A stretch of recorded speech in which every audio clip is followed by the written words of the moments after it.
Anderson with another episode of the Average Guy podcast on the Average Guy Studio. And first and foremost, let me go ahead and start off by saying we're back on YouTube, man. Now what I really need to say is I understand that I missed Tuesday's episode. Uh, some problems happened with the new update for my Mac, and I couldn't get stuff to work right. I couldn't get my OBS to work, but we good now. You know what I'm saying? So like I was saying, shout out to YouTube, the YouTube viewership. We are finally back on. We finally back live on YouTube. We finally back live on YouTube. Shout out to the Facebook family and friends, and shout out to my Mixer family and friends, man. So yeah, la la la. Ignore that. So yeah, let me go ahead and actually show my appreciation to all my SoundCloud listeners that've been listening over the last week. Honestly, the last week we pulled in 289 listens. You know what I'm saying? Shout out to everybody. I really do appreciate that very much. The top listeners with Melanin and Medicine podcast. If you guys haven't already, they're a new podcast. Shout out to the homie Kia and Flo. The medicine, Melanin and Medicine podcast. Go ahead, go check that out. Shout out to Nettie. Shout out to Nettie and uh K2 K2. That's what it says. So shout out to everybody them. Shout out to K2. Shout out to the Melanin and Medicine podcast. Shout out to those two girls. Shout out to Kia and Flo. United States with 106 listens. Top countries. Mexico. Shout out to all my people in Mexico. I'm saying with 26. And shout out to the 25 people that downloaded it and listened. I'm pretty sure that's probably today. In Turkey. I don't know anybody out in Turkey, but hey, I love you guys.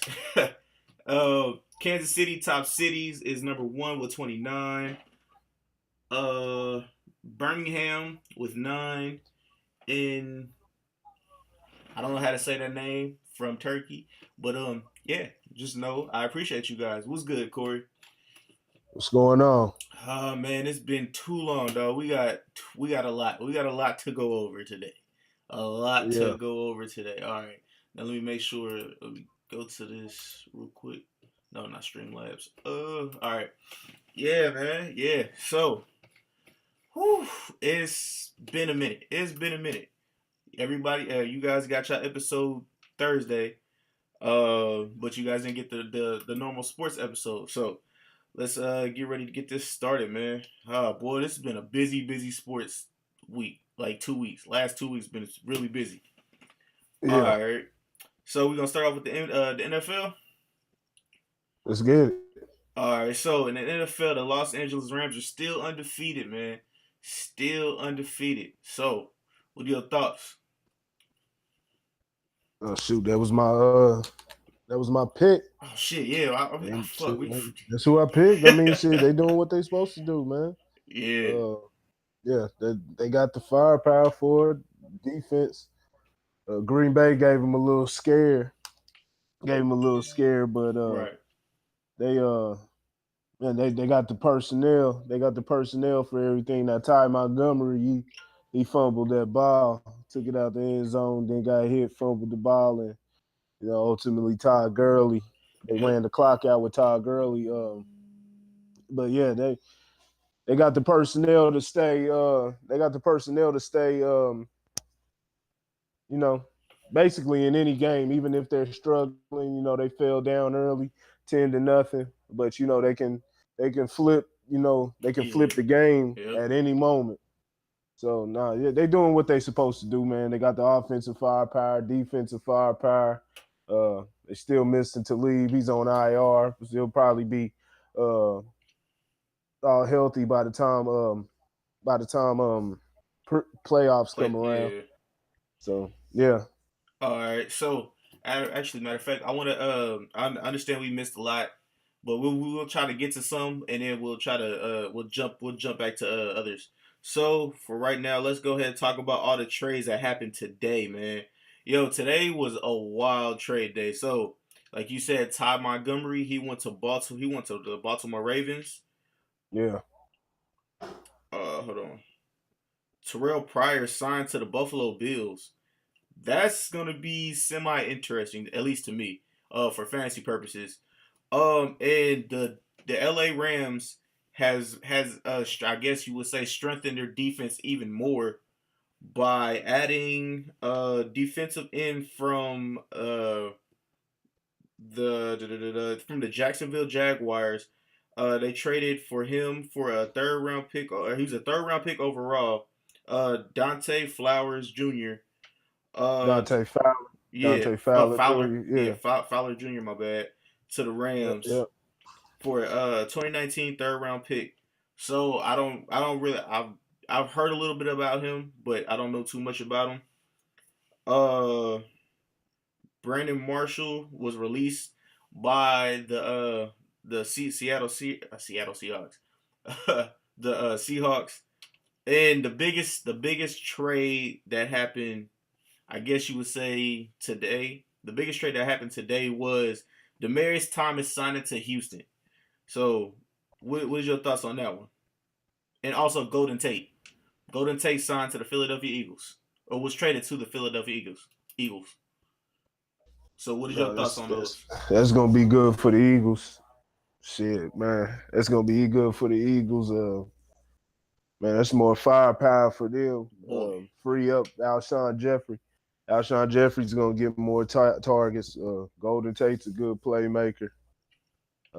So yeah, that's just gonna get more firepower to them, and they're right there at the top. The end, well, not they're right there, right? What 2 games behind or no, 1.5 games 1.5. behind the Redskins. Yeah. I could be wrong. Either 2 games or 1.5, but you know, it's not too far behind. They just got to make up a little bit of ground, but they're right there in contention. They won against a struggling Jacksonville team, but they were able to get the dub. Sitting at 4-4 right now. They've struggled this season. They've had a couple tough breaks in the game. Um, that game, that game last week, the previous week, that was a killer for them. They had the 17-0 lead in the fourth quarter, and Right. Cam Newton Lost it. rallied off 21 straight. So that really fucked them over right there. But My uh, what the hell bad. was I about to say? Yeah, nah, that's gonna be good for them, and then more firepower for the Houston Texans. They're on top of the AFC South. Uh, they got to, it's still, it's not over for them. It's not over yet. It's still teams in contention. Even with losing 4 in a row, Jacksonville still 3-5, so they're not Right. far behind. 2 games behind. Titans have been struggling, but they're not far behind. But they're not. I don't think they'll catch up with Houston though. Houston is the best team in the AFC South. They got off to a slow start, but they had some tough competition. Mm-hmm. Uh, but they've been able to 5 straight wins. Now they got that they already got that great defense Oh yeah. from JJ Watt Uh, to Jadavion Clowney. what's his name? Yeah, Clowney, the Merciless. Yeah, Merciless. Um, Yeah. yeah, got the cornerbacks. So they're set on that, and then they got Deshaun Watson to DeAndre Hopkins. They They lost good Fuller. on that, They lost man. Fuller this week. Huh? I said they lost Will Fuller this week. Yeah, Will Yeah, Fuller. they lost Yeah. him. So but they gained something back. Gained something real Oh valuable with yeah. Demaryius Thomas. He's real, very, very reliable, man. He's got great hands. Ball comes in his In vicinity. vicinity. He's guaranteed to catch it, man. He's a bad boy. So that was they'll be tough for the remainder of the season. Houston will be in it. I don't expect them. They'll get taken out, but they'll definitely win the AFC South. I Oh think they'll yeah. maintain control of that. Okay. All right. So let's talk about the top five quarterbacks I guess so far. In passing yards, the top five quarterbacks are Patrick Mahomes with 2,526. Second place is Kirk Cousins with 2,521. Third place is Jared Goff with 2,425. What? Eli Manning. I guess Eli Manning with 2,377, and Matt Ryan with 2,335. So the only name that surprised the shit out of me is Eli Manning. But if I'm talking about fantasy, which I love my fantasy, I have two of these top five quarterbacks on my team. But yeah, so what is your thoughts, man? What is your thoughts? Uh, I mean, shoot, yards. That's one thing. I know what their quarterback rating looks like because as far as yards, a lot of those guys, especially like Eli Manning, for instance. A lot of those yards are getting picked up in crunch time, and they True. haven't abandoned the run game late because they're often playing catch up. Right. So that's where a lot of those yards are accumulated. Patrick Mahomes, that's no surprise. He's balling. Uh, but yeah, it's about yeah, they they balling. I don't know, they balling. All right. So unfortunately, what I had predicted was going to happen has happened, and Amari Cooper is now gone to the Dallas Cowboys. So since Amari Cooper is gone, now the next person who could allegedly be gone is Derek Carr. And now you are a Raiders fan. So I want to make sure I get your outlook on this. And we have our boy Lauren here. What's good, Lauren? What's up? What's up, average guys and gals? What's going on? What's happening? What's happening? All Ah right, man, Lauren, so it's on you. Derek Carr, old boy Carr. It's not time to give up on Carr. Gruden to be a fool to do that. Not yet. Give him at least another year. Um, he's still having his highest completion percentage and his most yards per game of his career. His offensive line has been awful. Granted, he's made bad decisions himself, but these were some of the same decisions he was making, in his first year. But those were 50-50 balls, and they're just not going his way this year. And then sometimes he is making those bad decisions and just making terrible passes. But like I said, he's not getting any time behind the line to just let him completely down. So it's not time to give up on him yet. Mari Cooper, Mari Cooper, he that's a tough one. I think it really had taken his course. His time in Oakland had really taken his course. I just don't think him and Derek Carr had really a good chemistry like we thought they would. They got something started that first year, but they weren't able to keep it consistent. It dwindled down over the past couple seasons. He'd have little flashes here and now and then, but then he'd come back with a one reception, 10-yard game or Mm-hmm. something. So it just didn't seem like he was really getting open. And I say that because, there was other receivers, Michael Crabtree, that was Carr's favorite. Boom. It seemed like that was Carr's favorite target. Crabtree, you get the ball to Seth Roberts. So no, it seemed like they could have they seems like he could possibly be replaceable. They could replace Cooper. Mack is the one that's going to bite them in the ass. That decision to trade him is the one that's going to bite them in the ass. But Cooper's replaceable. We'll see how he does with the Cowboys. It's a deep threat for Dak, but Dak don't have really much confidence, and he struggles throwing that deep ball. Uh, he struggled throwing that deep ball, and the defense really isn't convinced. Stacking the box on the brother, and he's still, they stack that box. That's when you're supposed to go go over their Compete, heads, but yeah. he just don't have that confidence. And then on top of that, the offensive line has been weak. It's supposed to be one of the best offensive lines in the league, but just like the Raiders, but they haven't played that way. They haven't shown to be that this year. So now we'll see. We'll see what happens. All right, But Lauren, you up it's next. not that big of a loss. It's not the same as Khalil Mack. All right, Lauren, you up next. Yeah, man. I mean, the Raiders are definitely having a tough season. As far as it comes to Derek Carr, I would say, I think what you're seeing at a Carr is another change.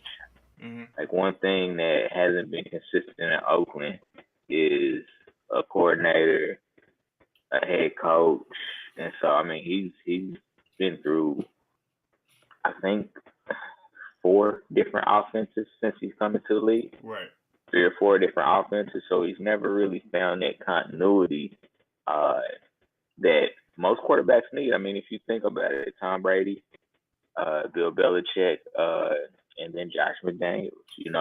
When you look at Aaron Rodgers, he's had Mike McCarthy, and he had Van Pelt for so many years. If you remember when Van Pelt got let go, Rodgers was hot. So I think a lot of Carr's struggles deal with the fact that he has no continuity. Everybody's trying to change something about the way he plays. The best season he had was the only season that he had the same head coach and offensive coordinator 2 years back to back. So I mean, I think that a lot can be said about that.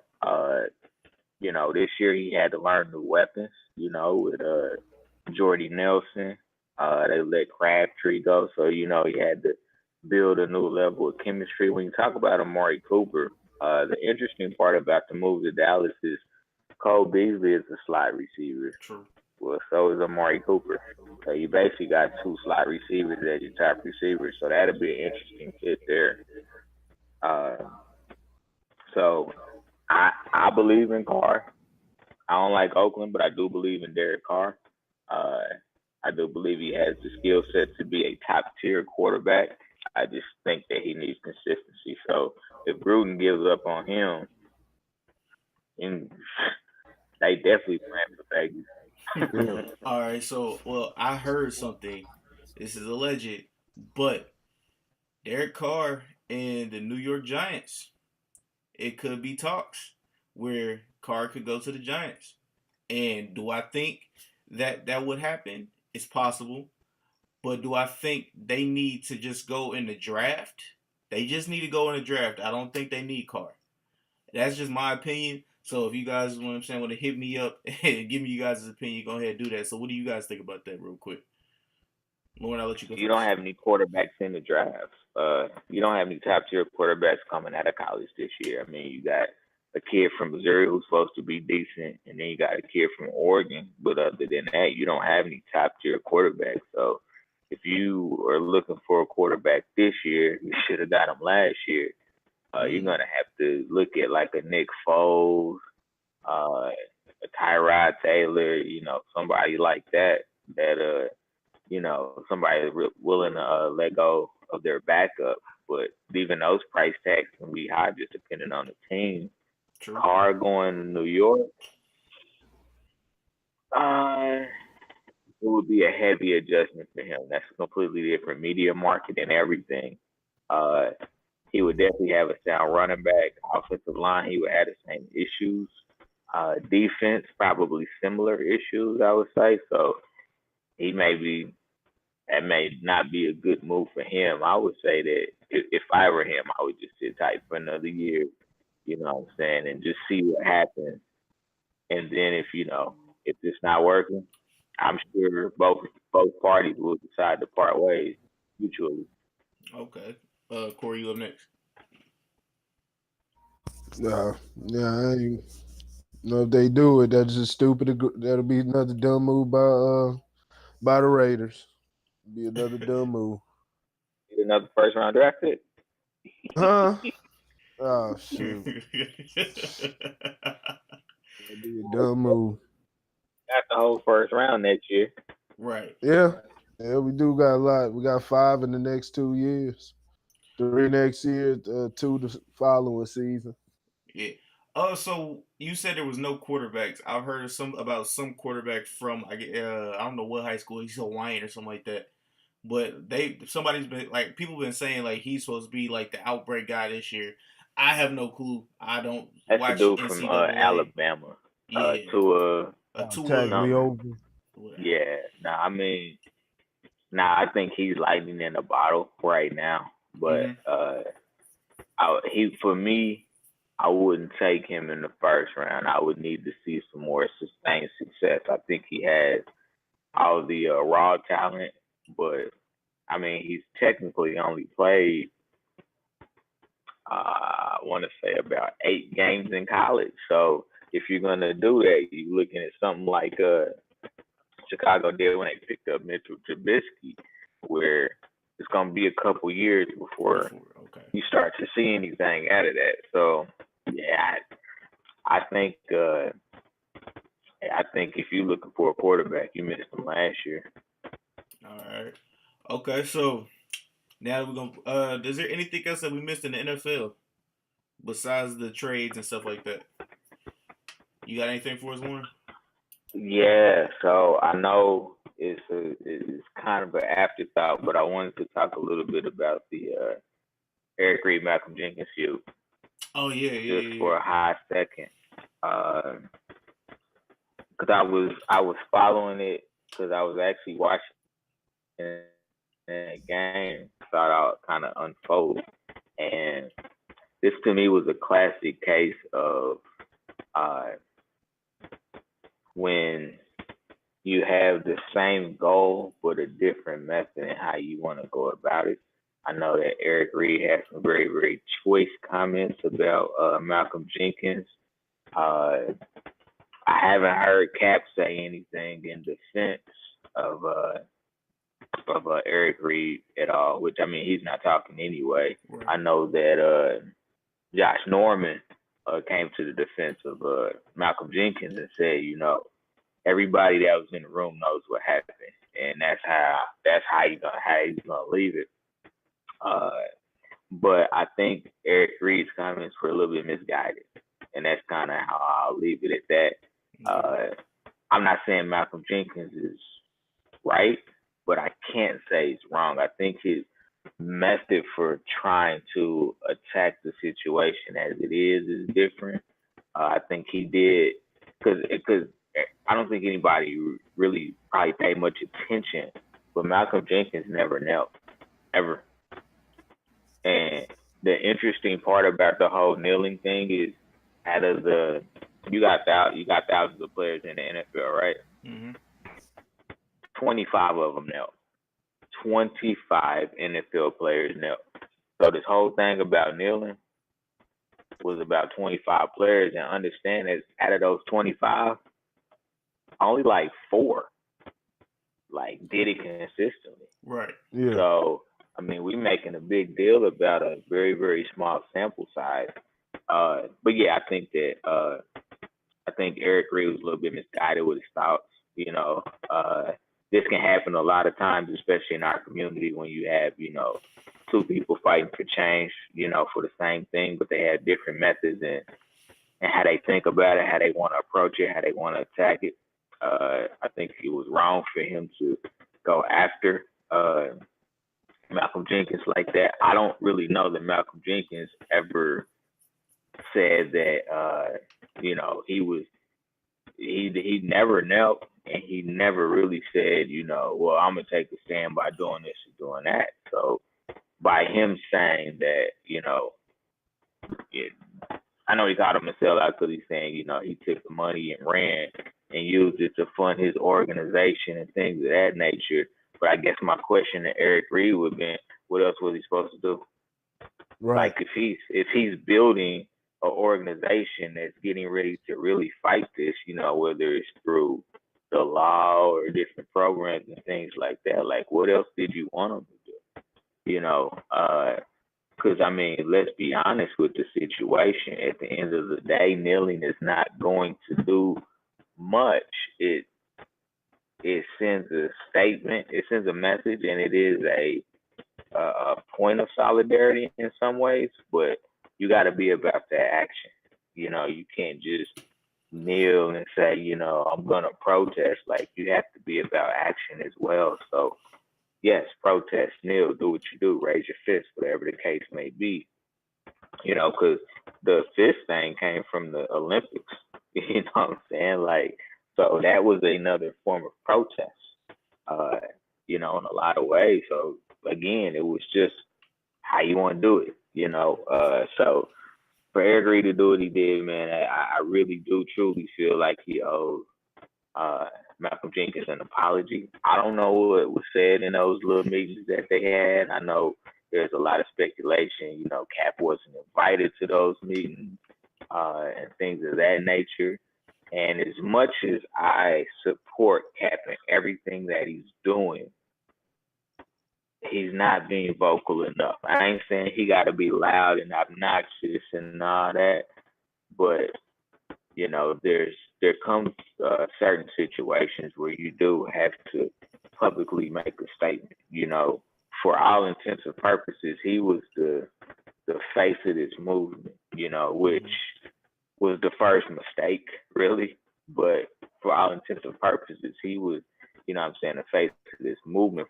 So for him to just kind of sit back and not say anything is actually, to me, hurting his cause in a lot of ways, because you have to make people understand where you're coming from, and that's how you get people to follow you. You don't get people to follow you by, you know, just standing there and kneeling. Like, that's not going to get people to follow you. They'll support you, but you have to do a little bit more. And I'm not saying he's not. I'm just saying, you know, you said that you wanted to keep talking about this and you were going to use your platform. Well, now that they took it away, it's kind of like he's gone silent in a lot of ways. And so it's like, that's why people want to start poking holes in why you did it in the first place. Oh, yeah, okay. All right. Corey, you know, so. You got anything for that, Corey? No, well, sure. There's some playback echo. You hear that? No, I don't hear it. You hear it? Yeah, it's I don't real hear strong echo. it. I'm gonna turn that down. Hello? You good? Can you Hello? Yeah, I can hear you. Yeah, it's a real strong echo. I don't hear it. Okay, now it's it keeps popping up. All right, yeah. Try to mute your mic, Randy, and see what happens. All right. Yeah. I don't think he was the face of it. I don't think he asked to be the face of it. No, he just wanted to take a stand. He wanted to kneel for something. He didn't want to stand for the flag because he wasn't feeling the country at the moment. Didn't feel like the country was giving everybody an equal shake. So, you know, he didn't feel like standing for that, you know, standing for no American flag, you know, listening to those lyrics and, the lyrics right there, listening to it, you know, you calling it the home of the free, you know, whatever. But, you know, if he doesn't feel like that, he's got his right to feel like that. You know, I really don't. I think they blew it up. The NFL blew it up to bigger than what it was. And he continued to kneel. Eventually got cut. I think if he was, you know, like I say, if he had a 90 to 100 passer rating and was throwing for 4,000 yards a season with 40 touchdowns, he'd still be on a roster playing in front of your face every week. But you know, he was expendable, just like the Ray Rice situation. You know, he was expendable at that point. They could have done without him. So you know, that's what that is. They can do without him. You know, going further. You know, like I said, there's a lot of quarterbacks in the league. There's a lot. He should be in the league before a lot of these quarterbacks. Nathan Peterman, my favorite guy. He's about to start this weekend. That could be Kaepernick, but you know, they're really not missing nothing. Like I said, Kaepernick, his skills had diminished. He deserves to be in the league, but The NFL feels, when you're controversial like that, that they could do without you. The NBA did without Mahmoud Abdul-Rauf. That's They true. let him fade away. Because of See, his. Go ahead. What was you about to say?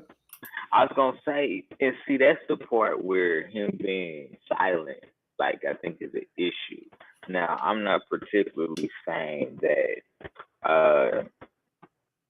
he's got to come out and be a loudmouth, but if he really feel like it's collusion, like, even if it's not true, come out and say, I was willing to play a backup role. Nobody wanted to pick me up. See, that's the part that I think gets lost when people really start diving into this. Is I was like, we don't know any details because Colin ain't saying nothing. Mm-hmm. You know what I'm saying? Like, because there are reports out there that said that he didn't want a backup role, that he wanted a chance to play on a team where he could compete for a starter's role, and he wanted starters. He wanted starters money. You know what I'm saying? He done lost his damn mind. Yeah, and that was in the very beginning. And then the interesting part about it was like the dollar amount that he wasn't willing to accept, because Denver had a deal in place when he was still signed with San Francisco, but he didn't want to get traded to Denver. There's a deal in place. You know what I'm saying? And trust me, Denver needs a quarterback too. So what they got? Chase Keenum, chase him away, Keenum. And they back up. They just released a college kid. They just released. You know what I'm saying? Because he was messed with the ex at the Halloween party. Yeah, I mean, that's what I'm saying. Like, if you're going to do what he's doing, defend yourself. And I ain't saying you gotta talk about it every day or anything like that. If we just talking about straight football, be like, I just want to play. You know what I'm saying? I'll be a backup. I just want to help a team. Okay? Do you want to do that for $7 million? Because that's what the backup gets paid, about $7 million. So do you want to do it for $7 million? Because if he was smart, he would go to a team he would try to, have his agent talk to a Jacksonville backup, New York Giants backup. You know what I'm saying? Cleveland Browns backup. Like, take a backup role, because you have teams that have quarterback problems, so they just a bad quarterback play away from you getting an opportunity. You know what I'm saying? If you really want to play football that bad, you're gonna be a starter making, $7-8 million. You're getting your chance to play. You know what I'm saying? It might not be for that top dollar. So that's why I said, man, like, I support Cap and everything that he has done up until this point, his fight to help to disenfranchise, against law enforcement and things of that nature. But I do think that his silence has allowed his critics to really poke some holes into everything that he's stood for and is trying to do. Okay. All right. What? Okay.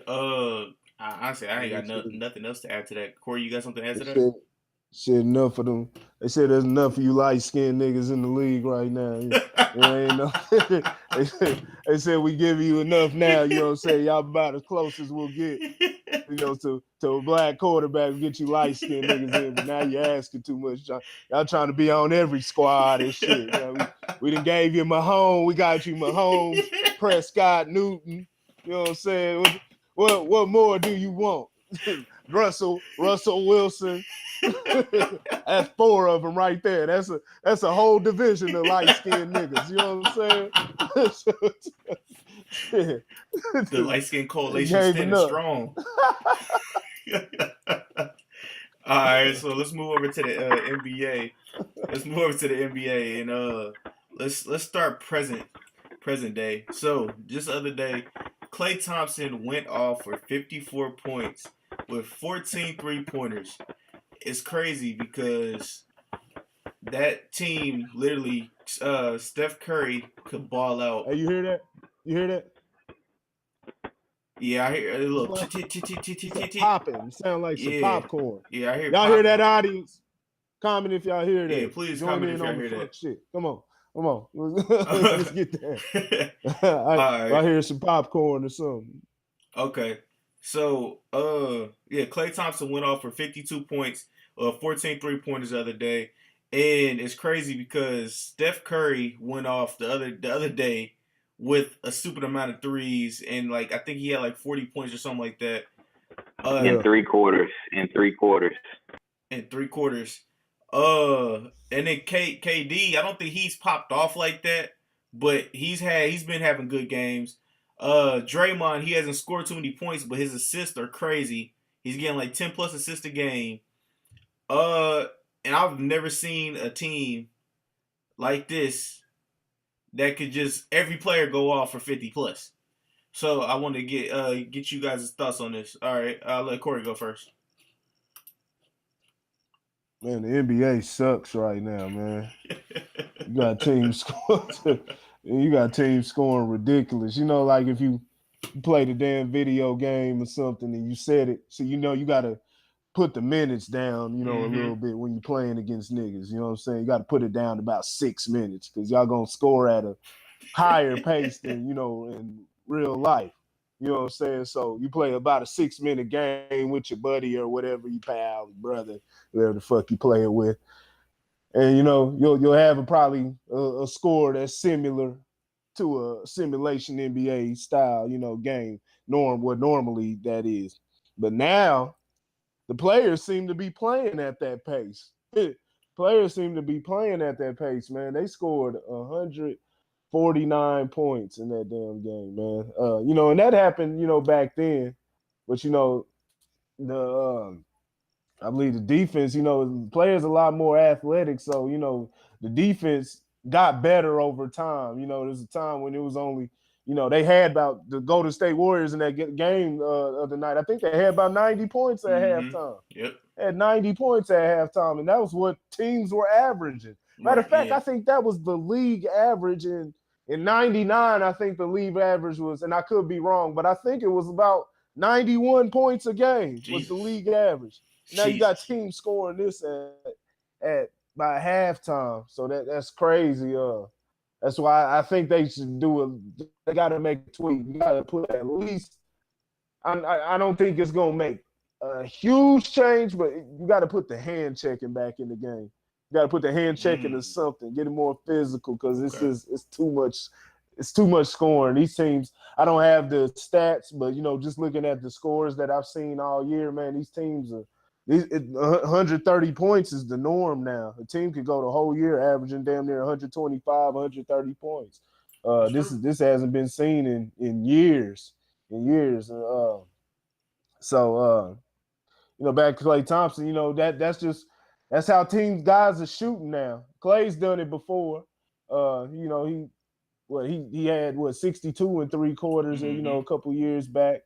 So, you know, he's done this before. He's an outstanding shooter.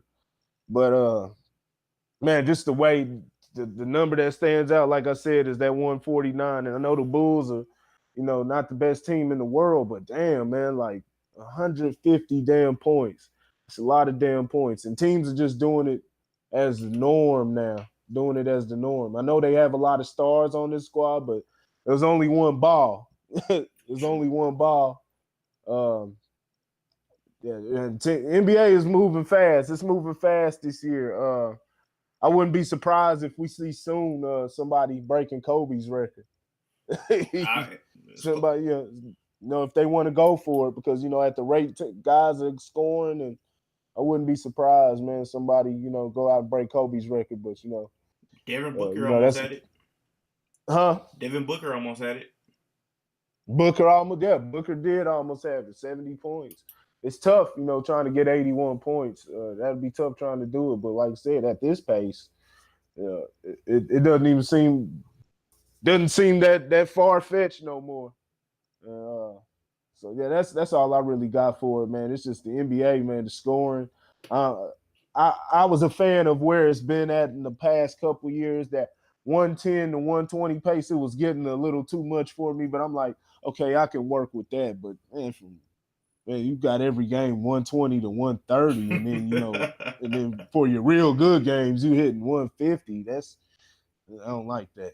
I don't like that. All right, Lauren, you up next.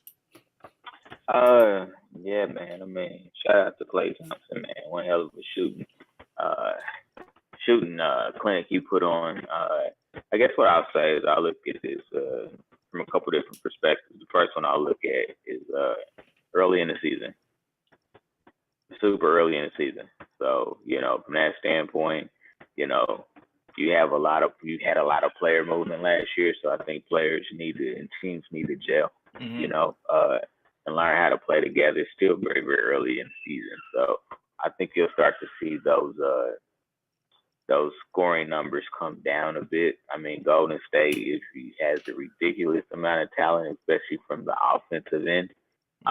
So I think that does allow them to, play a little bit more free-flowing basketball. But I think you'll see those numbers start to come down. And, I mean, really at the end of the day, I mean, in the NBA, nothing matters until April anyway. Right. Yeah. You do what you want to do until April. That's when teams start playing defense. And then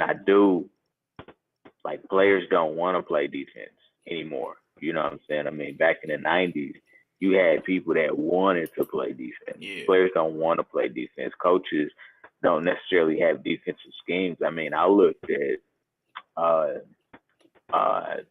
a lot of those shots that Klay Thompson took where he was coming off the screens where, the guy, his defender was screened. So, when his teammates had to jump out, real quick and get up on Klay, to take that airspace away. Mm-hmm. And you don't see nobody trying to take no airspace away. I mean, he's getting clean looks, which, leads me to believe that defense is garbage right now. And so, it's definitely video game basketball right now, but I think that will change as the season progresses. Then come playoff time, I mean, it's possession basketball. We know what the playoffs is like. It's possession basketball. So, score now. It won't happen the same in the playoffs. I guarantee that. Or it'll be a whack playoffs. Okay. So hold on real quick. What was it? All right. So I want to shout out to Greg Popovich. Greg Popovich with 1,200 wins as a coach. So shout out to Greg. Do y'all guys want to speak on that real quick? Greatest coach ever. Go ahead. Ever. I second that. Greatest NBA basketball coach ever. Yep. Better than Phil Jackson. Better than Red Auerbach. Mm-hmm. Pat Riley. He is the god of coaching in the NBA, and really, I put him top 3 or 4 any sport.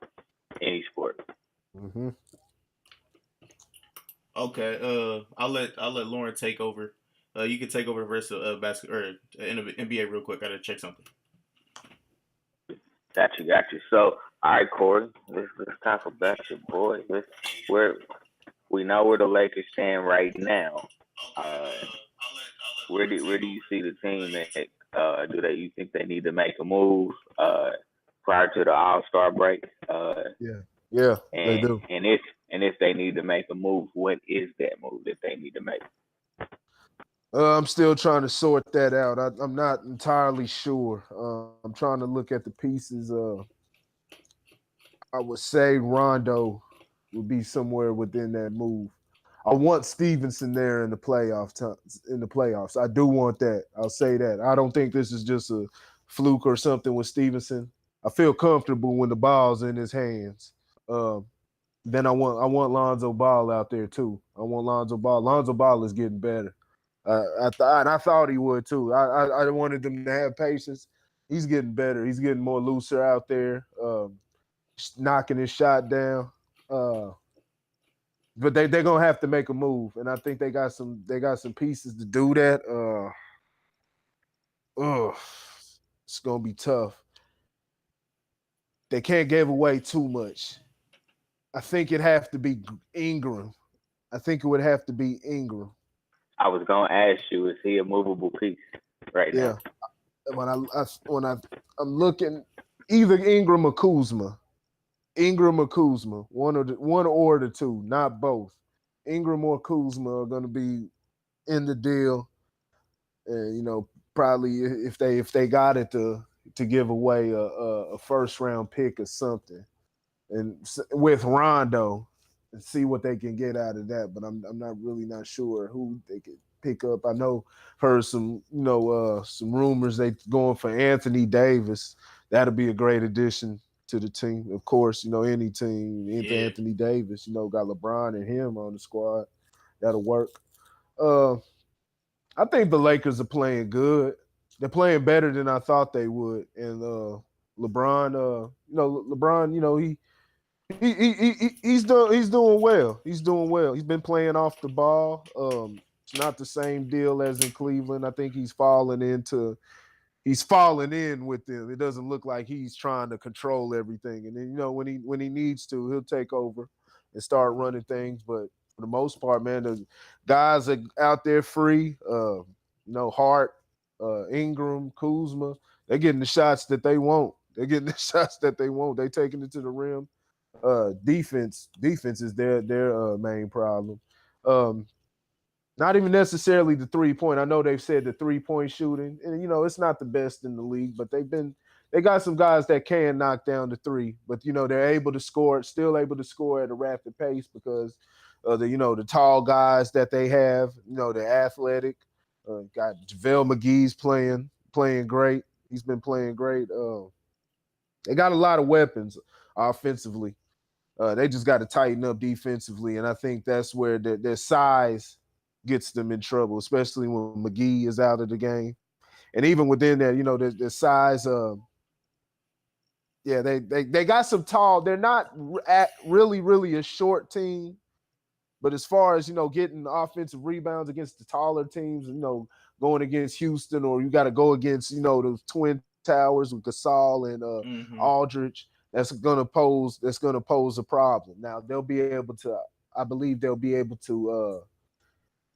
It'll be less of a problem against Golden State, but then that's where their perimeter defense will come into play, and that's where they've been getting exposed. They're giving up way too many 3-pointers, as many teams in the league are this year. But that's problem with the Lakers too.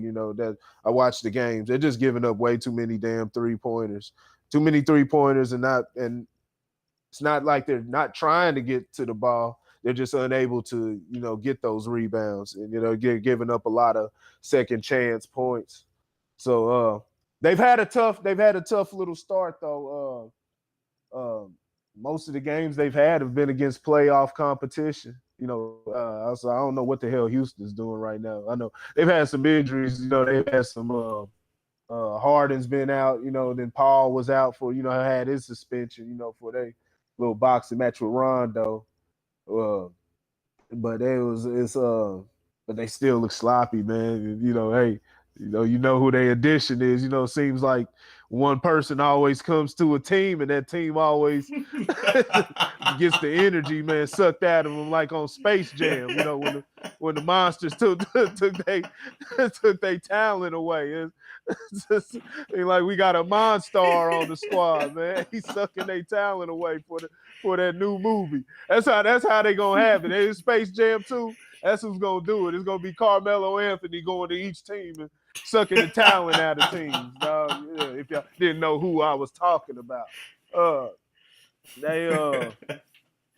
we'll see if they get it together. But yeah, Lakers, man, they've been playing a lot of playoff teams. They got their 2 wins they handled their business against the Suns, blew them out like they were supposed to, and got a good overtime win, and got a good was that overtime? Did they go overtime against the Nuggets? I know it was wire to wire. Yeah, it was overtime. Was it? I don't think it was. I didn't go in overtime. Okay. I know they did with San Antonio. They've already lost 2. They've already lost 2 to San Antonio. Then Minnesota, Jimmy Butler hit them the other night. They've all been close games they played. They haven't been blown out or anything. I think once they start playing weaker competition, they'll be able to catch up as far as the standings. But they're looking like they're looking about between a fourth and fifth seed team right now at the max. That's how they're looking. They're gonna have to make a move at the deadline. I just don't know exactly what that is at the moment. But it's gonna have to be a little tweaking going on. Will Jimmy Butler still be in Minnesota by the end of the season? And if not, where will he go? Nope, because he could be going to Houston. I don't know if you guys seen, but Houston did make a proposal for Jimmy Butler for 4 first-round picks. Nigga, what? Excuse me, say what? Y'all tripping. Y'all big tripping. But if y'all want to do it, that'll be crazy because it's gonna be only 2 defenders on that team, and that's Chris Paul and Jimmy Butler. Because we all know James Harden ain't playing D. And before I hand it off real quick, I wanna don't forget about Big Boy Tucker, man. Big Boy Tucker. Yeah. Clint Capella. Yeah, those are the 2 best defenders. Yeah. All right. Before I move up, before I let it off to somebody else, I want to shout out to Rachel for liking and sharing the stream. So yeah, shout out to you, Rachel.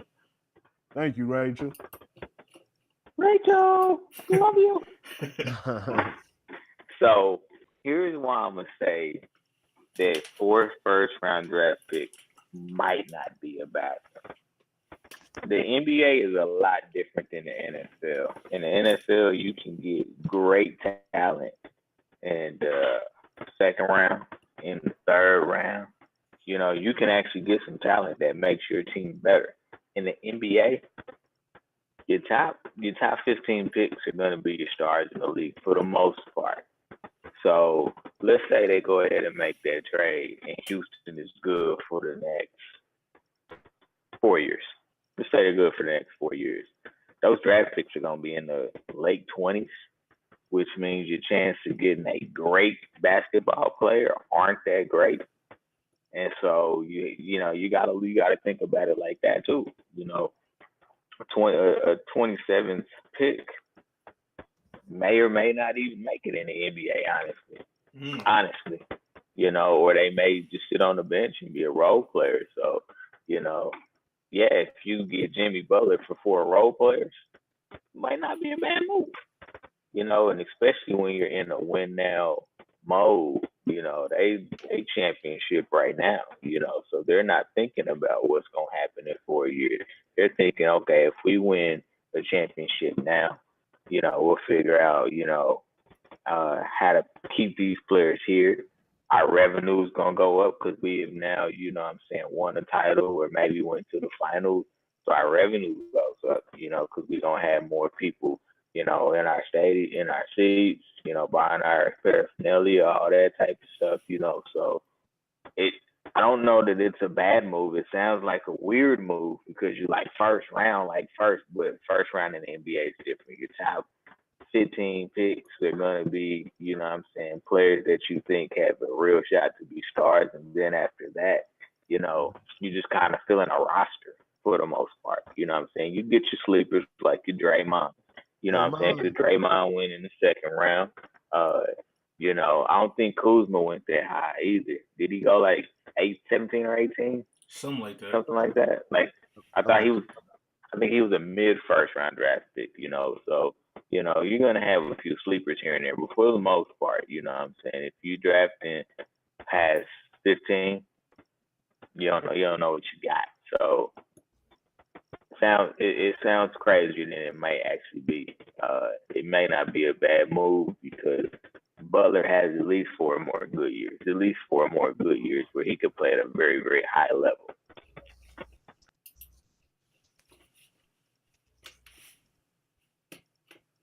It's on you, Corey. You're on mute, man. It's on you.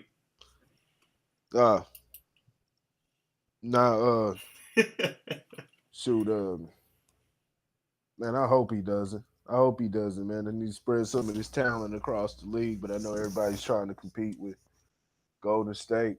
But yeah, I don't know, man. I don't know. Shoot, I know Minnesota needs him. Minnesota needs him, but they screwed up giving those two max contracts to Towns and Wiggins. They should at least, man. They should at least, like I said, Lauren, about 4 more years. Gave Jimmy Butler a 4-year deal, some big money. But yeah, they dropped the ball on that. So I don't think there's any way that they're not going to be able to have 3 max deals on the table. So Butler's going to be out of there soon. They'll more than likely be looking to get something out of that. So, chances are he won't be there by the end of the year, but he's definitely proven that they need him. And what I tell y'all about what y'all think about Karl Anthony Towns, man? What I tell y'all last year, man? Isn't that guy overrated? I'll give it to you. You right. Guy's overrated, man. You right. Just ain't got it. I mean, ain't got that fire. I'm not gonna say he okay. That sounds a little bad. Overrated. Charles Barkley said he's the best player on that team. Charles Barkley, I fucks with Charles, but man, he goes overboard sometimes, man. He goes way overboard. You right. Karl Anthony Towns, he just doesn't have that he's a good talent. He's got skill, but he just doesn't have that fire, that toughness. He just doesn't have it in him at all. So I think he's real overrated. And like I said, the Wolves need Jimmy Butler. He proves again and again. Hit that game winner against the Lakers. He wins games. He's the one that carried them to the playoffs. They were on the verge. They were playing well last season, and then as soon as he went out with his injury, they started tumbling, and he had to come back in even while he was still injured and lead them all the way down to the final game of the season. I had to will them against a tough Nuggets team just to get that 8th seed. So no, they definitely need Jimmy Butler. He's the best player on that squad, like I keep saying. Karl Anthony Towns, he's a good player. He's a very good player, but he's a supporting player. He's not the star. He's not the franchise guy. Got his money, salute to that. Can't hate on that. Want everybody to get their money. If you can sell yourself well, but I don't think he'll amount to nothing. I don't think he'll be a winning basketball player unless he were to drop down to probably about the 3rd or 4th best player on the team. He'd be on a winning team. You know what I'm saying? He can go over to the Warriors after Cousins leaves, because Cousins isn't gonna be there after this year. Mm-hmm. He's just putting on an audition. Playing for $5 million this year and then putting on an audition. Towns got his money. Well, I'm tripping because probably by the time Towns is done in his contract in Minnesota, that'll be disbanded in Golden State. I mean, the only real option they would have to do is, trade for him, but then they would take on that contract. So, that's not really a possibility.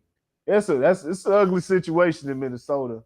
And I had high hopes for that team because I wanted to see them. I wanted to see that, that little that triple threat they got there. I wanted to see them compete. It's another team, another competitive team out there. You got a few of them, but you want to keep the talent spread across the league as much as you can. You don't want to keep diluting these teams with all these star players on the squad. But I know teams are trying to compete with Golden State, but it's only one basketball. Just play them tough.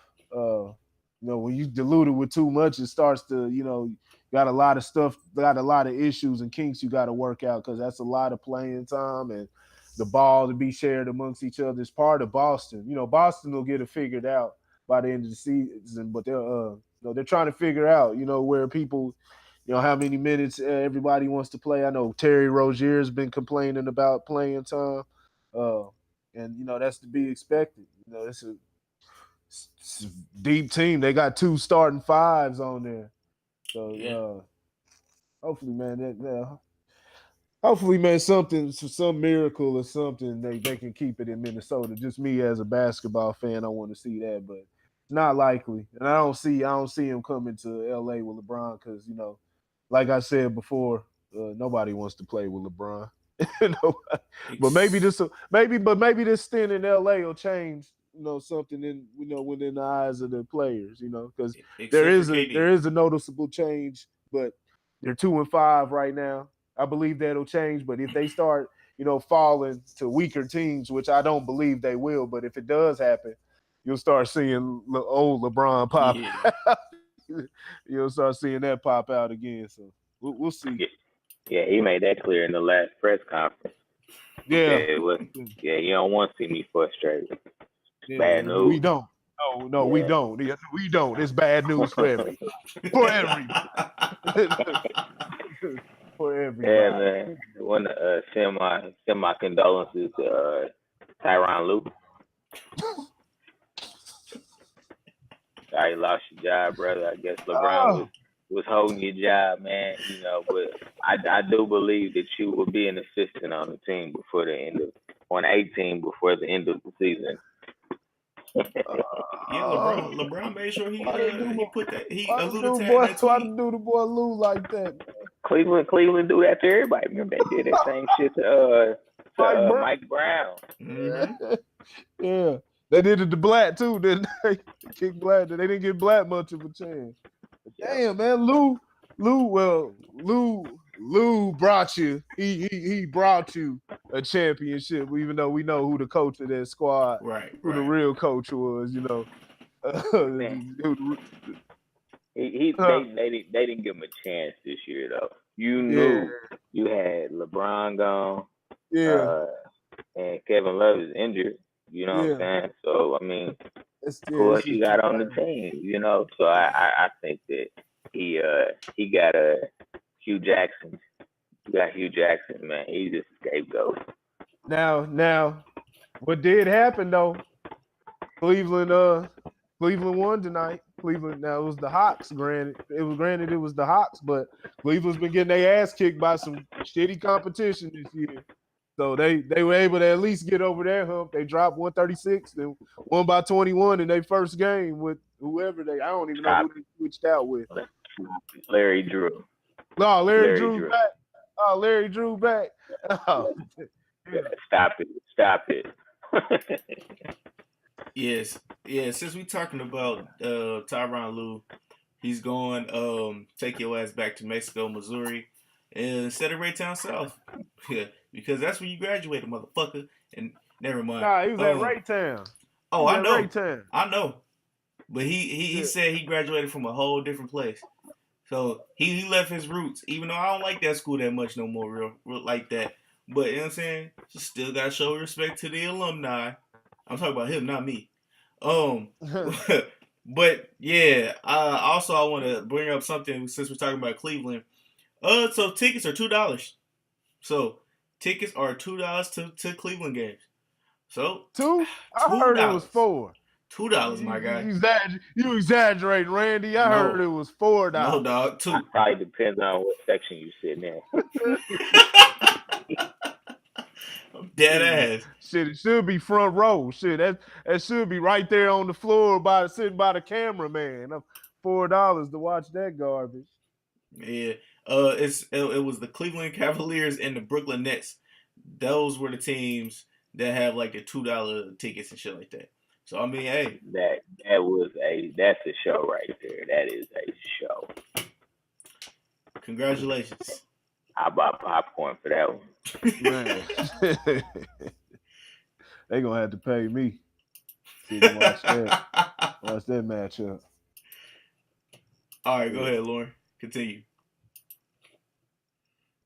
The NBA, I didn't think we didn't NBA'd it out, man. It ain't nothing going on. Ain't nobody playing yet. I was like Corey said, man, we ain't got no defense yet. A lot of offense. Okay. So trying to think, did any of the coaches get fired? I know it's some on the hot seat. Tom Thibodeau, I think we good. I think we're good right now, but I think you're gonna see some more dominoes fall from a coaching perspective. Mm-hmm. I tell you who's on the hot seat that may not make it through the season is Thibodeau. Yep. Thibodeau might not make it through the season, and I look at him and Stan Van Gundy, and those are two guys that you gave too much power. Now, Yeah. I've never been a fan of Stan Van Gundy, and I wasn't a big fan of Tibbs in Chicago. I think that he's a great assistant coach, hard nosed, wants his guys to play hard, but that's like he would probably honestly do better in college. He'd be a better college coach than I think the NBA coach. He wants to have too much control, and that's not the way that you coach in the NBA. Yeah. And, so to make him the coach and team president, nah, I think that was too much power for him. I don't look at Tibbs as a personnel guy where he knows how to pick the right players, which I think is kind of why he's having the issue he's having right now. And typically when you have a coach and a president, or the coach as the president, it's easy to have rips with ownership. Yeah. It's too much power. Yep. Yeah, I agree with that. I mean, he's going through the same thing he did in Chicago. Him and the front offices are not getting along. So, I mean, that's that. So, y'all ready for world of entertainment news? Sorry, guys, I don't have the slide because, yeah. Let's go, baby. All right, so world of entertainment news. Now, we'll be going back to the past and in current times. So I'm pretty sure everybody's heard about the what's her name, Bodega Becky, and the white lady that was keeping a black dude out of his hotel, or not his hotel, but his apartment complex and all those. So the only thing I have to say is, I mean, they got what they deserve. A lot of them got fired. So hey, karma's a bitch, and karma is real. Do y'all got anything y'all want to say real quick? Yeah, man, that's our media, man. I don't even know if that. I don't even believe none of these videos no more. I don't believe it either. And and just the fact that all the people that are involved in it have these what's the word? Alliterative names to where it's like car wash Carrie, right. Or you know what I'm saying? It was someone. It Bodega was one that Becky. was 2 C's, Bodega Becky. There's multiple ones like that. It's like is that their fucking name? You know what I'm saying? And they just happen to have be in a situation that matches. They're able to, have the same first letter as their name and everything. You gotta love I the mean, internet. that seems weird, but Twitter. Yeah, handles. a lot of Twitter handles. Yeah, man. That's kind of weird. I find that to be odd, man. But man, yeah, it's a lot of fuckery, man. It's you don't want to get desensitized to it. Want to make sure though that's the main thing. Want to make sure just keep your eye on it. We already know what's going on. I ain't gonna lie. I haven't even looked into like the last probably 40 of them that we had, because it seems like there's a new one every day. Yeah. I haven't even paid any attention to it because it's getting ridiculous at this point. We know what goes on out here. We're very aware, not desensitized to it, very, very sensitive to it. But as far as the news, yeah, I can't. It's getting ridiculous. Yeah, I mean, it is. It's for think the most petty things too, man. Yeah. I called the cops on you because you selling water. Yeah. I don't want to let you. I don't want to let you in the apartment. You know what I'm saying? Because and the one with the chick, you know what I'm saying? Not letting the dude into his own apartment. Like that one was so interesting to me. Because to me, I'm thinking to myself, like, that conversation would have been over within like 30 seconds. Like, I'm either going to remove you from the door, or I'm going to call the cops myself. Or call the management and be like, you got somebody here that's not letting me into my apartment. You know what I'm saying? Because I mean, like I said, the conversation just persisted way too long. Yeah. You know what I'm saying? It's like, And You then know, once you got in the apartment or whatever, once you got in the building because you pushed the chick out the way, you know what I'm saying? Like, why do the cameras need to roll anymore? She followed you to your apartment, like, To be man, big safe. whoopee. You know To what be I'm saying? safe, though. yeah. To be safe. I don't trust nobody. So he could have turned the camera off, and she could have turned her camera on and be like, or no, she could have called the cops and said he's touched me, da da da da, whoop whoop whoop, and then he could just be like the Bodega Becky, claiming that she got her ass grabbed and she didn't get her ass grabbed. You know what I'm saying? So it's just like, And again, like, I just look at this, and I mean, Corey's right. You have to be extremely careful that you don't get desensitized to, some of the BS that goes on. Because it's very easy, But, especially as much as it keeps coming. but yeah, but in the same token, like, you know, when you look at these small incidents, all your like, what's your motivation in posting a video like that? You know what I'm saying? Like, what's your motivation? Are you trying to show that, we still got racist people out here? Like, duh. You know what I'm saying? Like, what are you going to do behind that? Like, give a follow-up story. You know what I'm saying? Yeah. Becky called the cops on me and she went to jail, you know what I'm saying? Because, she was in the wrong, not me, or something like that. You know what I'm saying? Like, to me, it's just a video to get, you know what I'm saying, just to rile up some emotion. The little boy that apparently smacked, you know what I'm saying, the lady's butt, you know what I'm saying? And then she come back in the store apologizing and everybody got their phone and cameras. And I'm like, for what? Like, what are you solving? And that's the thing, we could post a million videos, but if they don't have any motivation behind them, it's just a video that's gonna go away at some point. And so make some impact with your videos is what I would say. You know what I'm saying? Like, just don't post a video to show a random white chick that looks racist. We know they exist. Thanks for sharing. all right. So, oh man, let's talk about the ArAbe and Dark Lobe are being investigated, and thanks to your very own Vlad. Don't say that. Don't say your that. very own Don't say that. Vlad. Nah, don't say Your that. very own Don't say Vlad Television. So I mean, shout out to Vlad. You know what I'm saying? Say it. I don't have no more malice to you, my guy. My 3 months is done with. We back on YouTube now, baby. We back on YouTube now, baby. Nah, not for that reason. Nah, no. No, Vlad, not for that reason. Don't blame it on Vlad. Come on now. This has happened multiple times with multiple different artists that something's happened because of those interviews. Here's why you can't blame it on Vlad. Here's why you can't blame it on Vlad. Shut your fucking mouth. Shut your damn mouth. Shut your mouth, man. Like, when you start talking about that, I don't know. I make music. You know what I'm saying? We're not here to talk about what I did then. I make music.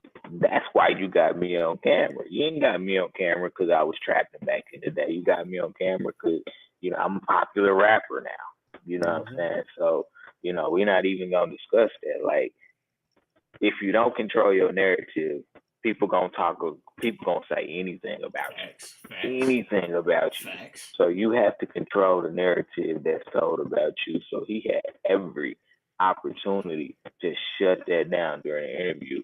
He chose to talk about it. So he incriminated himself by doing that. You know what I'm saying? Did Vlad, I keep calling him Vlad, did Vlad lead him into it? Yes. Absolutely. Yes. That's his job. That's his as job. A reporter, He's yes, just going to ask the questions. You have the right to be like, I decline comment on that question. If you want to talk about it and you want to be open about your past, your lifestyle, your background, all that kind of jazz, get ready for all the scrutiny that's gonna come with it. Mm-hmm. Because I listened to the interview and I was like, really? Like, you just letting the cat all the way out the bag. I mean, real G's move in silence. That's a code. Mm-hmm. That's the code. You don't go out there spilling the beans. So I mean, I don't know anything about him. I don't know anything about his past. But this is why you gotta either be smart or put smart people around you, because they will tell you probably don't want to go down that road. You know what I'm saying? And he got all these, you know what I'm saying, followers. You know what I'm saying? You know, people that's just bandwagoning. You know what I'm saying? Because he's famous now. They should have been like, yeah, fade the black, fade the black, fade the black. Yeah, So I mean, this is on him. Yeah, because they honestly could have told Vlad to cut that out the interview.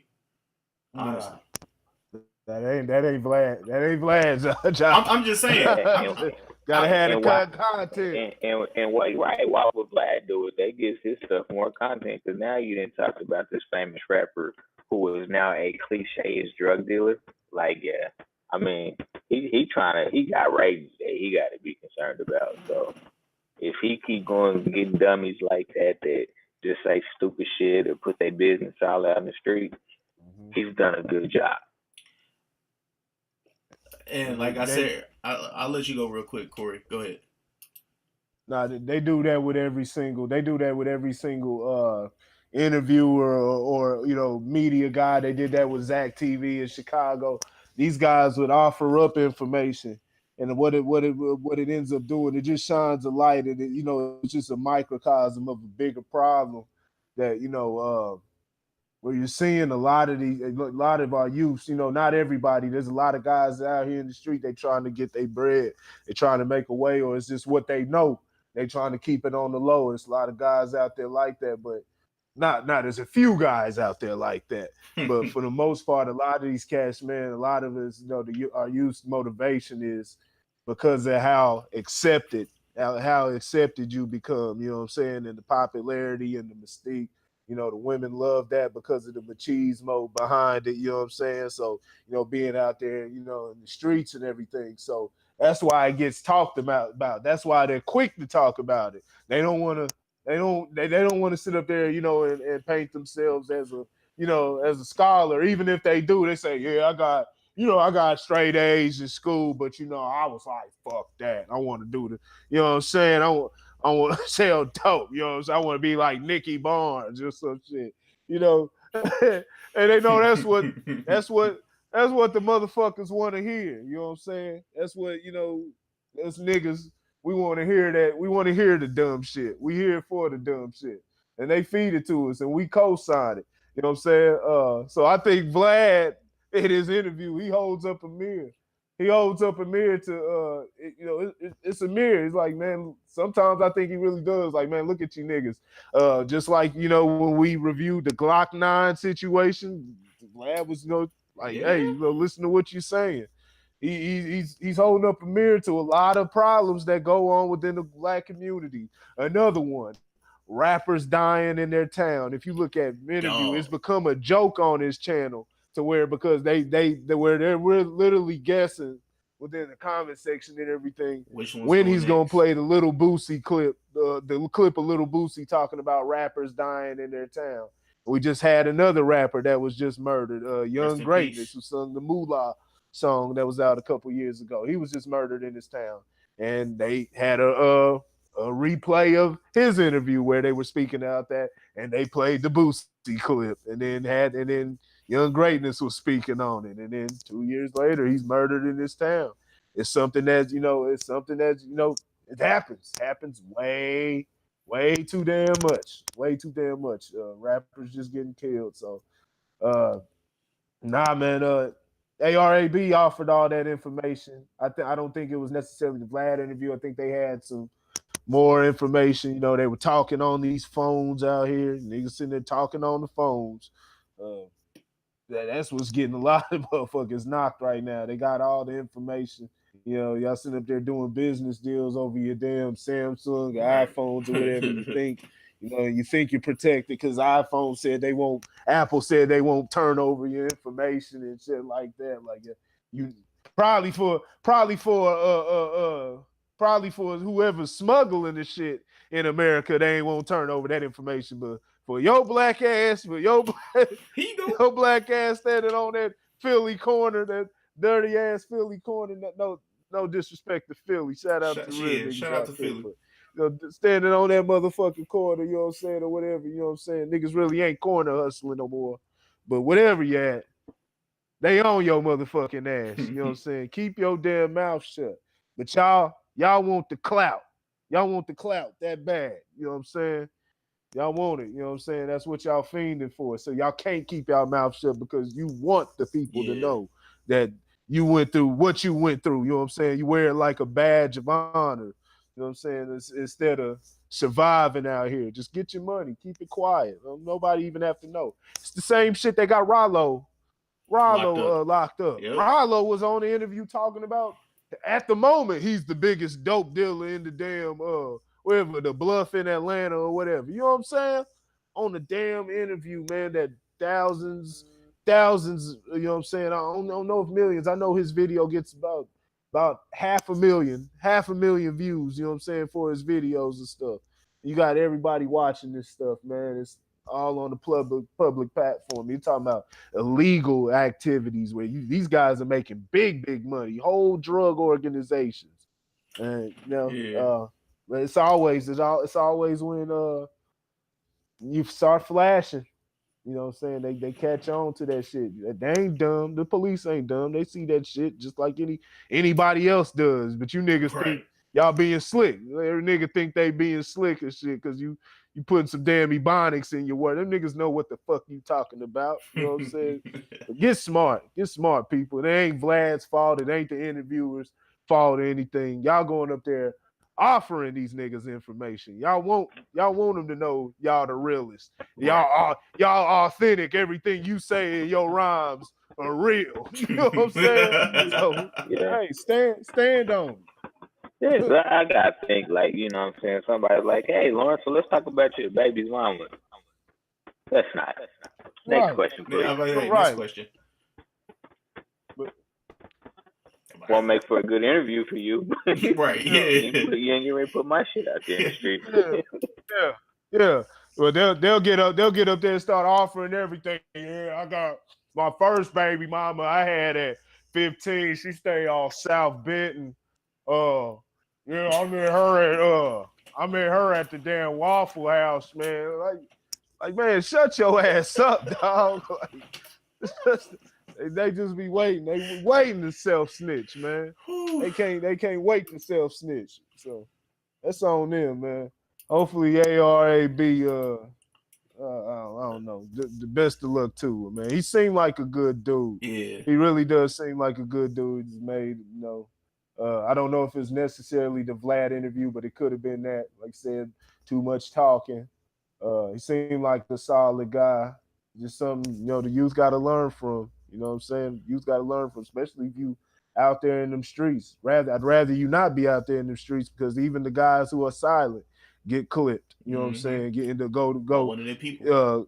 Go to jail or get killed. Even the guys that are silent, you know what I'm saying, and keeping the low key. It doesn't always go. A lot of times it doesn't always go well. But it certainly helps when you keep your mouth closed. Not just in the media, but just in general. You know what I'm saying? You out there, I know you niggas like to cuddle up behind a bitch, you know what I'm saying, post up behind her ass and start talking about your problems and start talking about your everyday activities and all they do is go poly it, you know what I'm saying, parrot it to the next person. So I gotta be smart. It ain't to the next person, it's to the next dude. The next dude. You know like what's that? What's the song Wayne got on his album? Which one? We talk about the chick with the dude that gave him all the intel so his crew can come in and rob him. I don't remember which song that was. What's that? You had to listen to it. It's on the Carter 5. He got a song. I don't remember the title of it. But the synopsis of the song is chick messing with a dude, but she's feeding Wayne all the information so Wayne can tell his goons to come in and rob dude. Yeah. And that's classic. Yeah. I go. It still go like that to this day. All right, and before we move to the next one, we will be talking about 40 after this. Drake, OVO, and 40. We'll be talking about that. But first and foremost, make sure you guys go on Facebook, the Average Guy Podcast. Go on Facebook, Grit Sports Media. Make sure you guys like and subscribe those pages. Hey, and guess what? We back, motherfucker. Yeah, we back on YouTube, baby. We are back on YouTube. So make sure you go to subscribe to the YouTube page. Make sure you click that bell. So every time we go live, you'll know. Every time I drop a little mini episode, a mini clip, you'll know. You know what I'm saying? Tell a friend, man. And hit that like button. Hit that damn like. Like. Make sure y'all Get on smash the that page. motherfucker. Hit that like button or give some damn feedback. You know what I'm saying? Quit fucking around out there. You know what I'm saying? Cause we here for y'all. We are here for y'all. All right. So what else? All right. Yeah. Besides all that, make sure y'all subscribe to Grit Sports Media. I'm thinking about tossing up some polls or something like that because it was a couple questions. It was this Michael Jordan versus LeBron thing that happened again that we need to go ahead and toss up there just for shits and giggles on Grit Sports Media. That was a beautiful commercial though.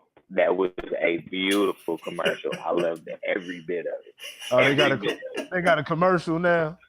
So there's a commercial that's talking about like a video game, and it's Jordan in the video talking about, I know the debate about, you know, who's better, me or LeBron, this, that, and the third. And he's talking about, you know, greatness and all this kind of jazz. And so you like, dang, boy, it's a lot of ammo to this. Then all of a sudden they go to like a Madden video or something. Yeah, yep. It was Tom Brady versus Aaron Rodgers, 12 versus 12. Yeah. I was like, oh man, this will be some great content for Grit, huh?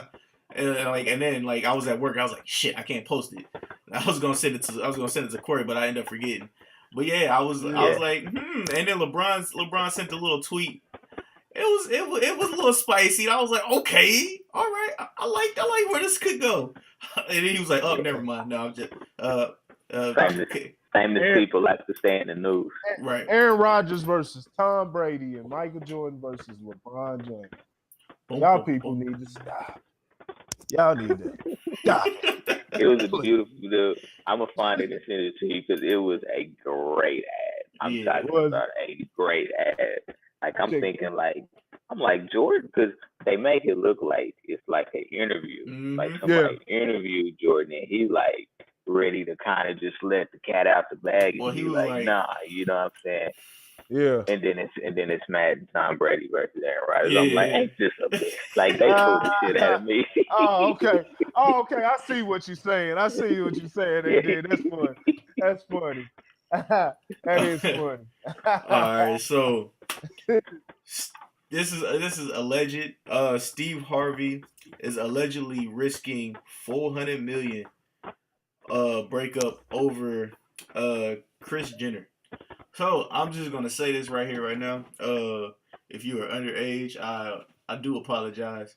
No kitty cat. There we go. I'm going PG. No kitty cat is worth losing $400 million. Nope, he is worth losing $400 million, dog. I keep it 100 with you. There's none. I know this might be fake and everything else, but dog, I seen this. I was like, huh? You me say what? Whoa, you tripping, dog. You tripping. All right, you want to go first, Lauren? I will. Thank you.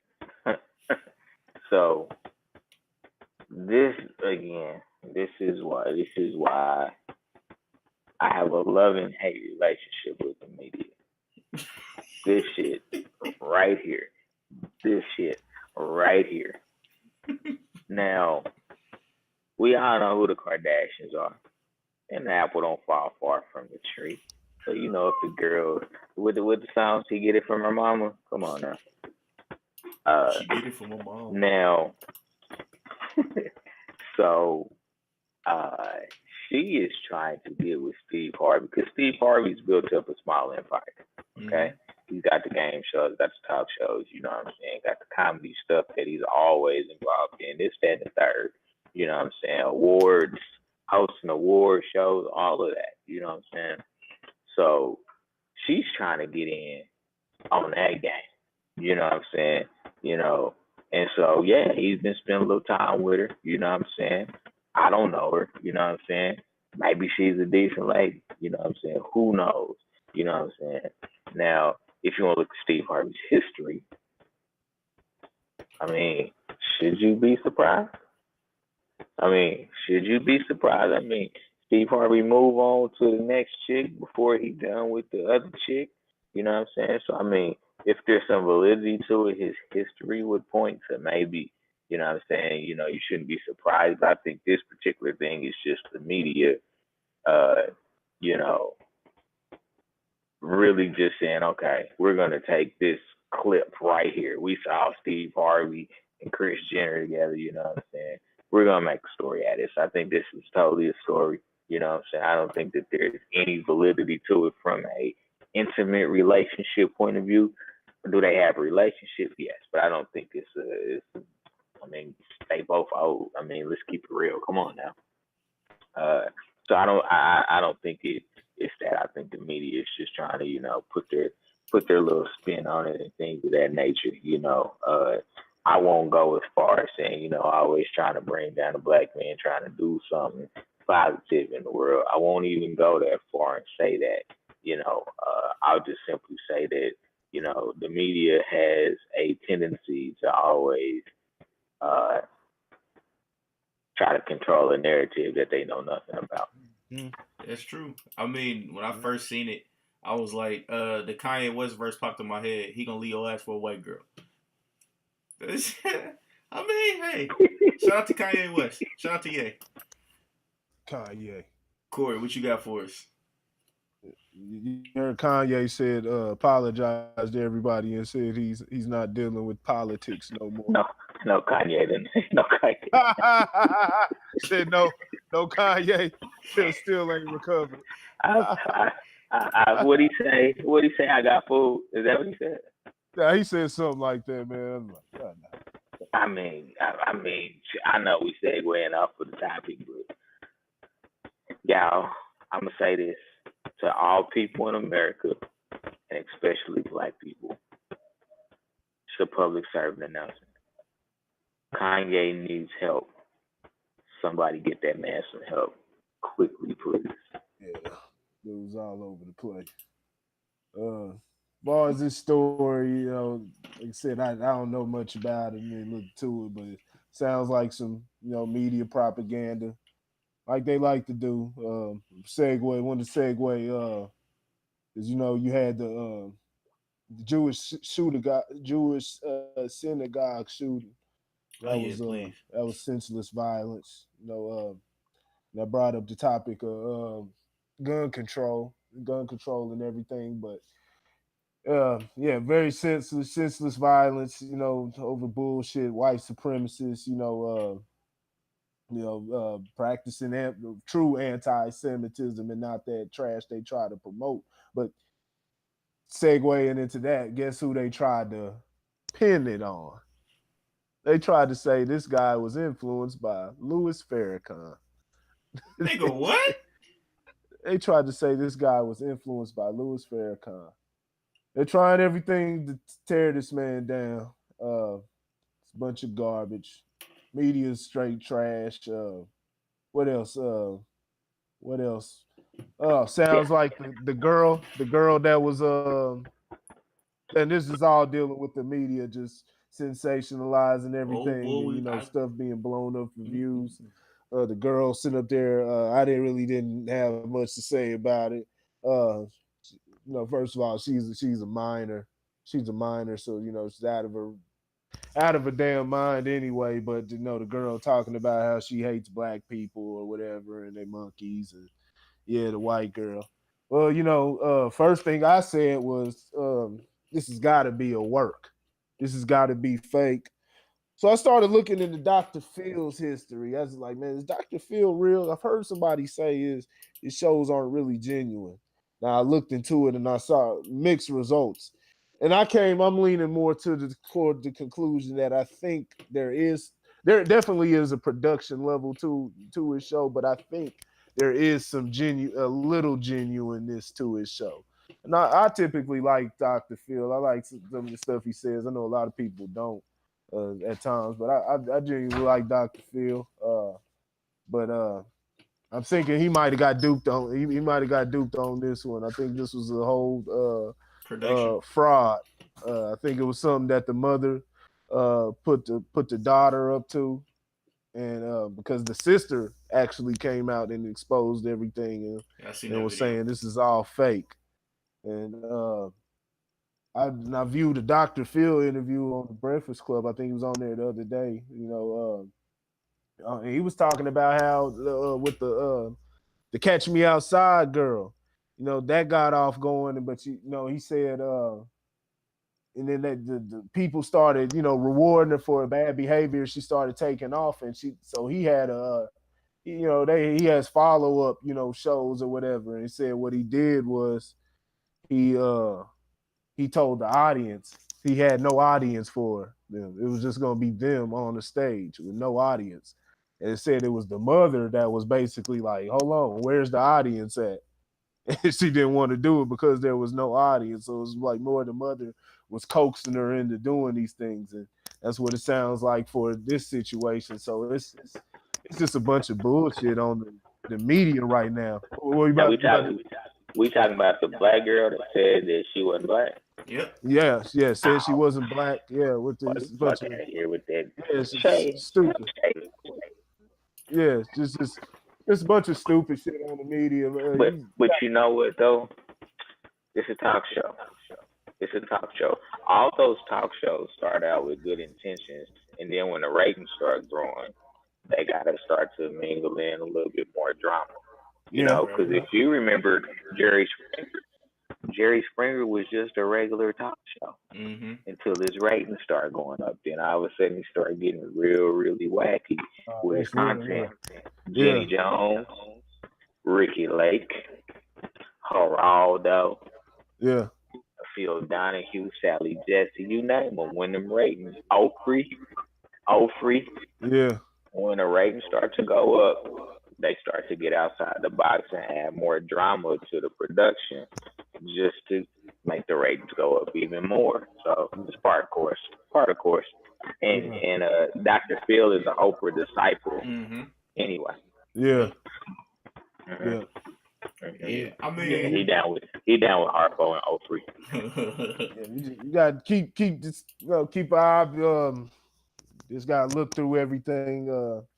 Look at multiple sources, multiple articles, try to get a backstory, figure out how. Always ask why, because it's just a lot of stuff going on, a lot of bullshit, and it just makes the media is already untrustworthy, but you still need to be able to keep an eye, because there's a lot of stuff going on within the world, and you want to be able to stay up on it. You don't want to, like I said, you don't want to get desensitized to anything. Because that's the whole point, you'll get desensitized to the wrong thing, something that's, serious and needs attention applied to it. But, we're kind of, just turned into zombies, and we're used to seeing this shit happen. And it's just like we are now. Everybody's used to seeing black men die. It's all on TV. It's been happening throughout history. We can't even make it through a movie. We're all used to seeing black men die. That it becomes a shock that when anything outside, when the woman, when the mother, the child gets hit in the crossfire or anything like that, then it becomes shocking. It's like, okay, now this has gone too far now, but it's like, damn, the 630 men in your damn community, the pillars of your damn community, all of them getting slaughtered, but that's just normal, that's just normal. So, we gotta, so we've been desensitized to that. We have, and we gotta rise up out of that. We still got to change, because we still got to change the language on that. And I know there's more of an effort out there, but it doesn't get talked lot about of as those much. people that are putting out the initiative to bring awareness and things like that, they're just not getting the same platform at times, because that's not the narrative that they want to put out here. You know, they want to keep separation. You know, it all plays into the bipartisanship of politics and everything. You know, they want to keep that separation and keep the heads bumping against each other, because it's always money in that too. You know what I'm saying? Within the separation of people. Yeah, just keep your eyes open, everybody. Keep your eyes open. When they shot Denzel in Training Day, it was over for the brothers, man. It was over for the brothers. King Kong ain't got nothing on me. All right. So let's go ahead and talk about this 40 situation. All right. So Pusha T went on Joe Budden's podcast, and I guess he unveiled some more information about this whole Drake thing. So I'm guessing 40, well, he said 40 was pillow talking with a young lady he talks to, I guess, 5 hours a day and stuff like that. And he was complaining about Drake, and that's how Pusha T found out about the kid, that Drake had a kid and such. So only thing I gotta say is, hey man, why should y'all talk to? Cause y'all think that you have a quote unquote a relationship with somebody, but they will turn on you in a second for some money, or just to get higher stature, man. So, what is you guys' thoughts on that? Lauren, go ahead. Who gives a shit? Like, that beef is over, man. Like, they just trying to. I think in some ways maybe they're trying to revive it a little bit. That was LeBrick and his friend. Maverick Carter. Yeah, they talking about look, man. The art of rap, man, especially, what I'm saying, when you compete and get real dirty, what I'm saying? So cats gonna try to find some skeletons, what I'm saying? They expose you because it's all about winning and losing. And so I think this is just a classic case of that happening, what I'm saying? You got two competitive dudes, what I'm saying? One came after the other one, and then, it's tit for tat, what I'm saying? Drake tried to blame it on Kanye. What I'm saying? So, I mean, it don't matter who's to blame. It's over. You know what I'm saying? Like, whatever details come out of it really aren't important. I mean, the only thing we really learned that had any level of importance to it was that Drake had a kid. That's it. You know what I'm saying? And for 99.9% of America, he got a kid.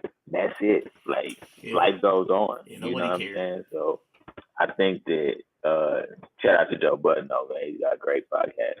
That's a great podcast.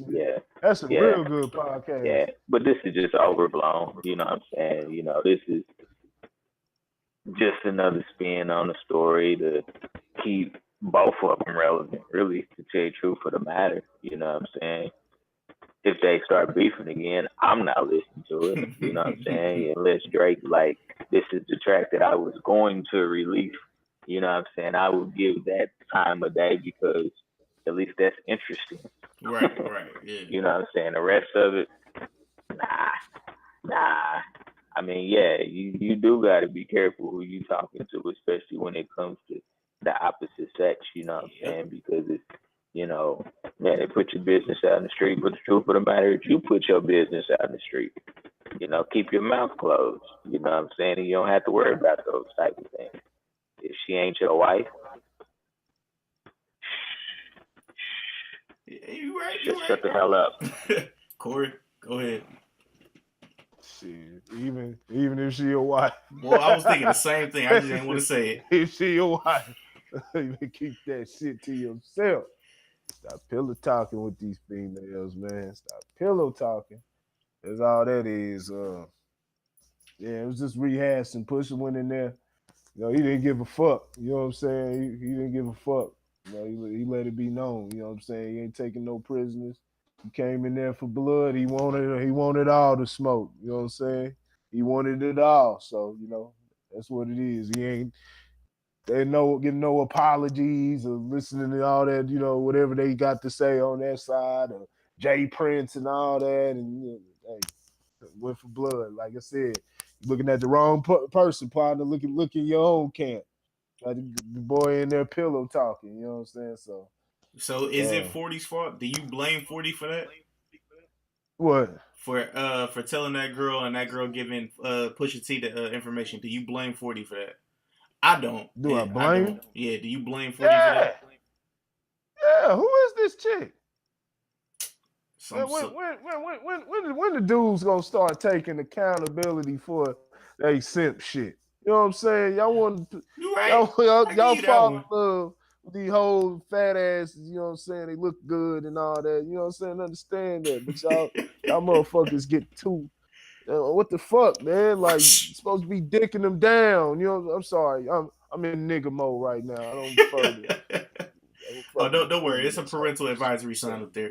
Young ladies. It's not for YouTube or anything. It's for my own spirit. But I'm gonna get in nigga mode right now, man. Supposed to be long dicking these hoes, man. You know what I'm saying? Like, real talk. They want to get handled. That's why they don't fuck with y'all. You know what I'm saying? They don't fuck with y'all because y'all soft. You know what I'm saying? Beta male ass niggas crying, pillow talking, all that bullshit. And then they gonna go tell the game, flip on you. Then you left crying and talking about why. And you know what I'm saying? You sitting there talking about your homeboy, you know what I'm saying? Instead of addressing the shit with him, who's supposed to be your day one. If this is allegedly what happened or whatever, you're supposed to be addressing it with him, not sitting up there talking with no bitch about the shit. You know what I'm saying? Let me simmer down. I just gotta get in nigga mode though. I don't go like that. I don't like furry females like that. But you niggas need to wake the fuck up. You know what I'm saying? Other than that, man, Joe Budden has an excellent podcast. Excellent podcast. Rory, I think I've moved more toward that than Brilliant Idiots. State of the Culture. They need to take Scotty Beam off of State of the Culture. But that podcast is great. I've been listening to a lot of it lately. And did you know that Mal on the Joe Budden podcast, he's the younger brother of Kareem Burke Biggs from Rockefeller. Yep. I just found that out. So I'm like, damn, that's crazy. But yeah, that's a great podcast. And that was a great episode. Yeah. Lauren, did you want to say something? I was just gonna make a random comment that you got Adam to bite that damn apple real quick. So like Corey said, man, Benita Applebaum got it going on, and we follow right behind it. Yeah. I mean, in the great immortal words of Pops, I don't get pussy whip. I which the pussy. Shout out to Pops, man. All right, so the next thing, They listening to too many. It's these damn songs on the radio, man, too, promoting this same shit. These niggas on the pills and lean and all type of shit. So they up there, they sitting up there, they feeling they off the damn ecstasy pills and shit. So they, you know what I'm saying, they in all emotional and shit. And they want somebody to talk to, and that's all this shit is, man. We in that whole little. I don't want to sit up there and put that machismo attitude because it's good for men to be open about shit, but come on, like, hey, come on, boss up. Boss the fuck up. Like, come on, y'all. Protect yourself. Y'all just giving away information, giving it to Vlad TV, call him a cop, giving it to some old random industry thought, you know what I'm saying? And that's where Scotty Beam telling all your business about the label and inner workings, you know, somebody who's your business partner. Like, y'all, come on, stop, cut the bullshit. And right there is where somebody like Scotty Beam or somebody like her will be like, oh, but that's toxic masculinity. It's toxic masculinity. You guys need to be softer. Right. That's toxic masculinity. Nah, see, it's not though, because here's the thing, man. you got to be careful who you talking to in general, Mm-hmm. male or female. Yeah, You know what yeah, I'm saying? So, yeah. yeah, chicks are gonna be. I won't even say that in this day and age. Like, people just talk. So if you don't want something out there, keep it to yourself. Yeah. Like, straight up, don't say anything to anybody, because anybody is liable to put your business in the street. Yep. And if you have to say to somebody, I need you to keep this a secret, you shouldn't have told them. Because if you trust your confidant that you trust, you know they ain't gonna dime you out. But if you gotta be like, hey man, I'm gonna say something to you, but you can't tell nobody that I said this to you, you probably shouldn't tell them. You're right. You probably shouldn't tell. I'm just saying. You know what I'm saying? It's not toxic masculinity. It's protecting yourself. It's toxic Just protect masculinity. yourself. What do you mean? What do you mean? It's toxic masculinity. That's all. That's all. And That's if all. shit, That's all in the comic box. Hey, Scotty B, if you want to talk about it, hey, we taking guests. If you want to talk about it, we can talk about it. I mean, She's lovely. She's intelligent. She's lovely. Yeah, but, very intelligent. She gets into a lot of those that I don't want to be jokey about the social justice warriors, but them social media, you know what I'm saying, on there, you know what I'm saying, especially the women that be on there. She falls into a lot of the same cliches. Whatever you think she's gonna say, whatever you expect her to say, she's 9 times out of 10 she's gonna say that and respond into it in that same exact manner that you think she is. Very lovely woman. Oh, yeah. You know what I'm saying? She's beautiful. You know what I'm saying? But yeah, she gotta learn how to be objective. My whole thing. Shit. You know. I mean, it's. I'm pretty sure you guys have heard about that. I'm pretty sure you guys heard about that Brittany Reiner chick, right? You said what? Y'all heard about that Brittany Reiner chick? Brittany Griner? No, Reiner. Did I say that? The one that has a book out. I'm gonna get kicked off of YouTube again.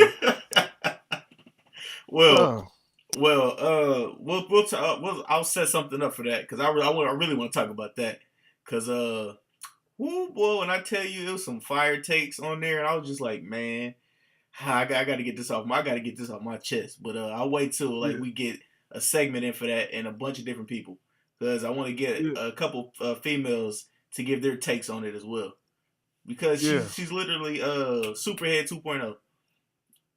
She wrote a book about some shits. So we'll talk about that in a later date. All right. So did you say Brittany Griner? No, Reiner. Okay. Yeah. Oh man, I thought you were talking about Brittany Griner. I'm like, that's why I was like, no. I was like, no. Reiner. All right. Who lick pussy better? Men or women? What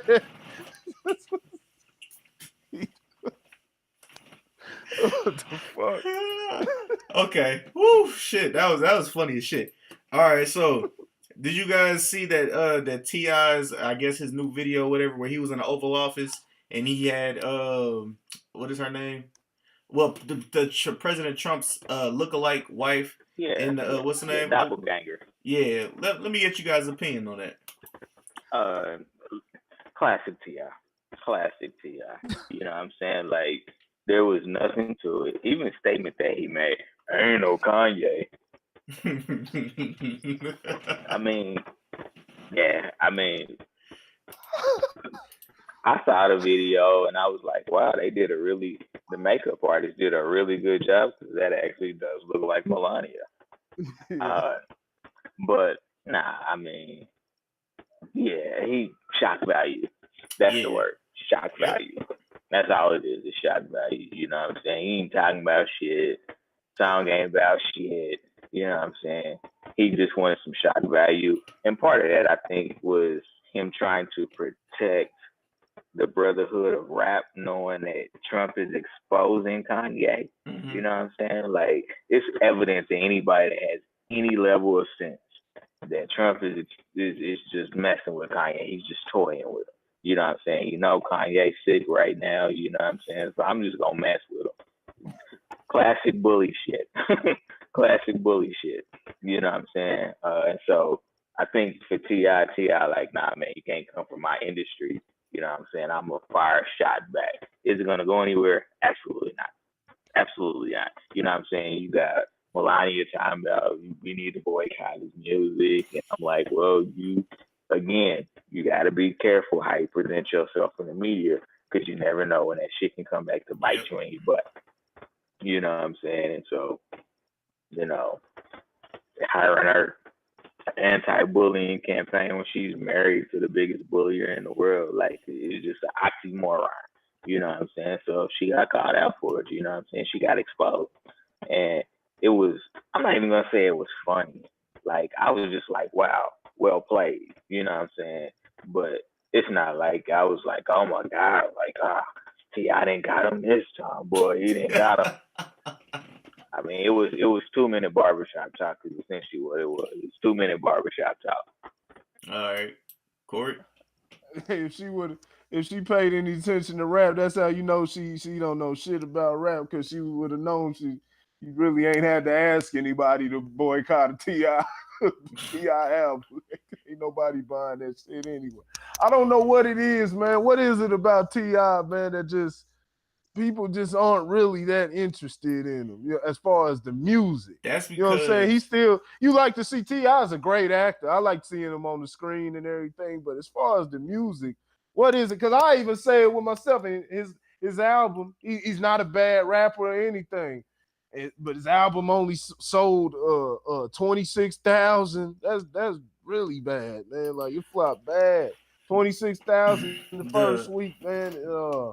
I know his last one, the Us or Else, where he was Malcolm X on that one. Oh yeah, and he that was pretty good either, man. What is it about T.I. that just has people uninterested? Because I ain't gonna lie too.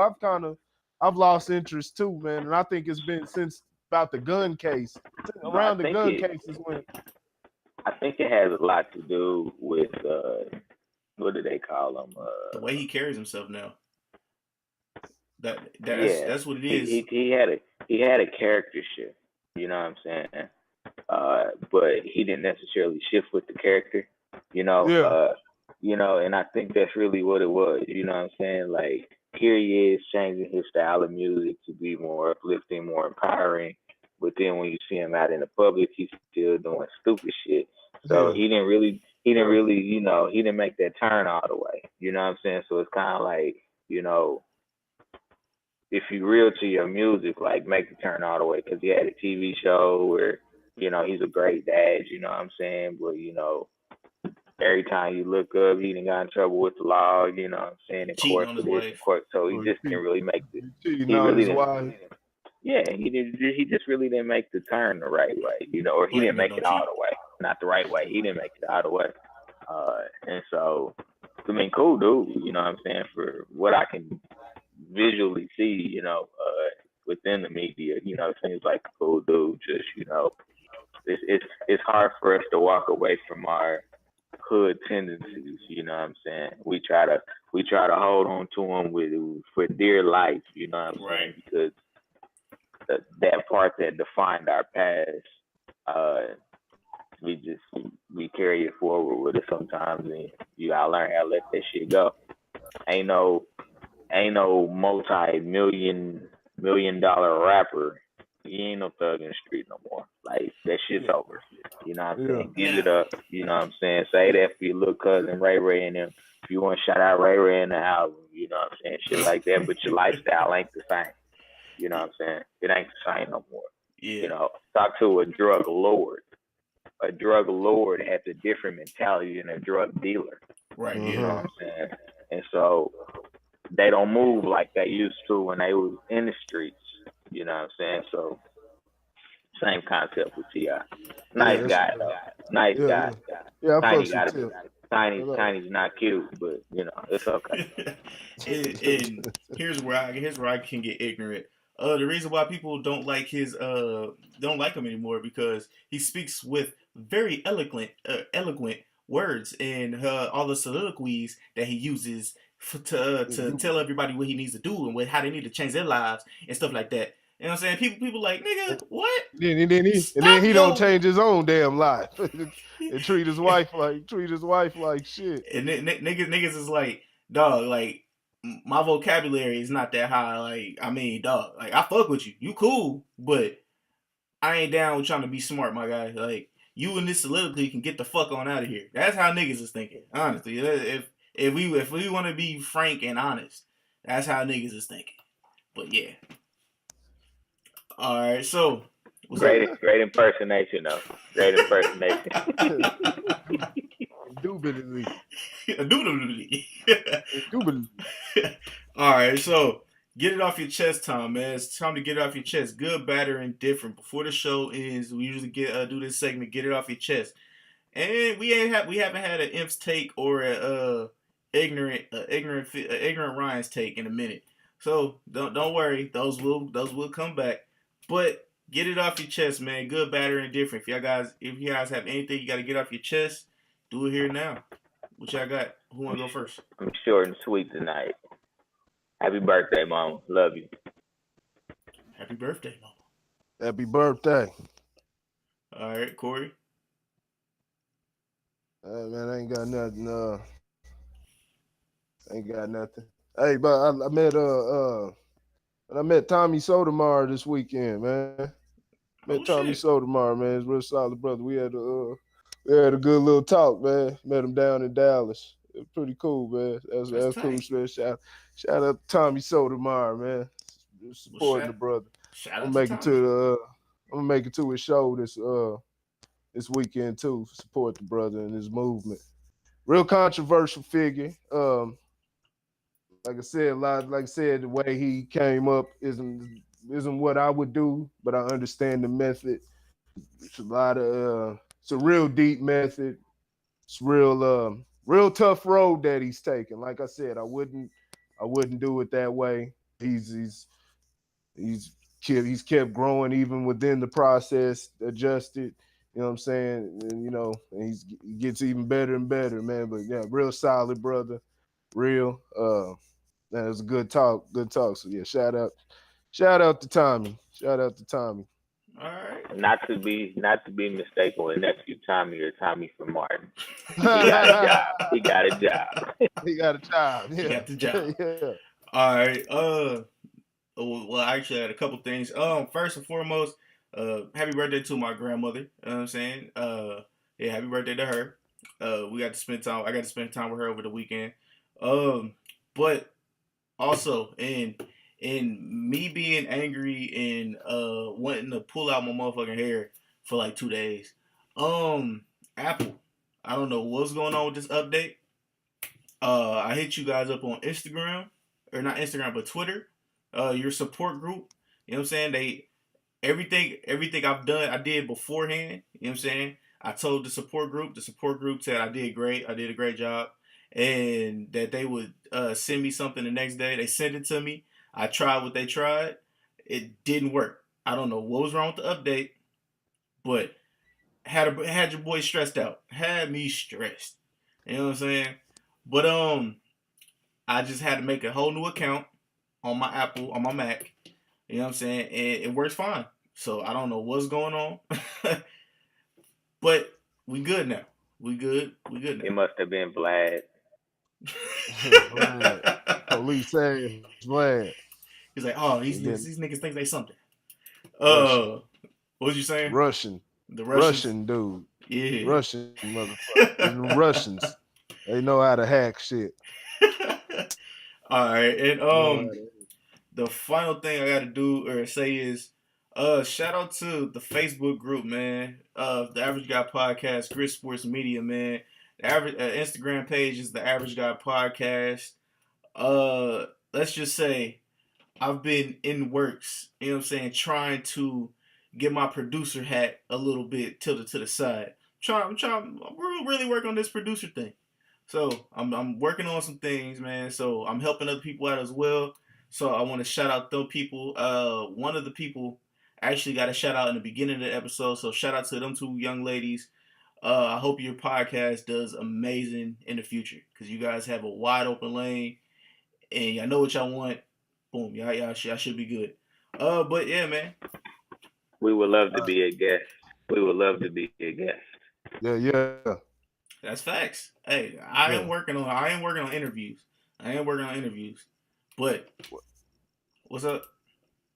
I was gonna say, hey, and people, stay tuned to the grid, I got I'm gonna be on there. I'm gonna post some videos of, I'm playing in the basketball league. Ain't played organized ball in over 10 years, so y'all be able to see my journey.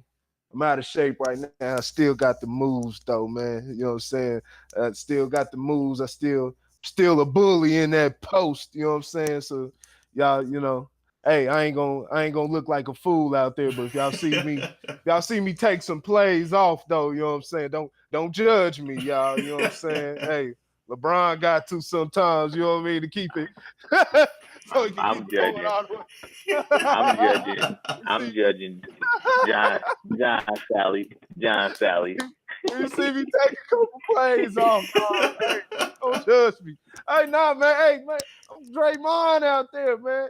Y'all gonna see. Y'all stay tuned, man. Okay. Hey, no cap, like you young niggas be saying now. No cap. No cap. Hey, y'all gonna see me. I'm a bully out there. You know what I'm saying? But hey, like I said, I might have to, you know what I'm saying, jog a couple times. I might have to cherry pick. I might have to cherry pick a few times, man. You know, about 5 minutes into the first quarter, man, I'm gonna be, like, I'm gonna be grabbing for air or something, looking for something to hold on to.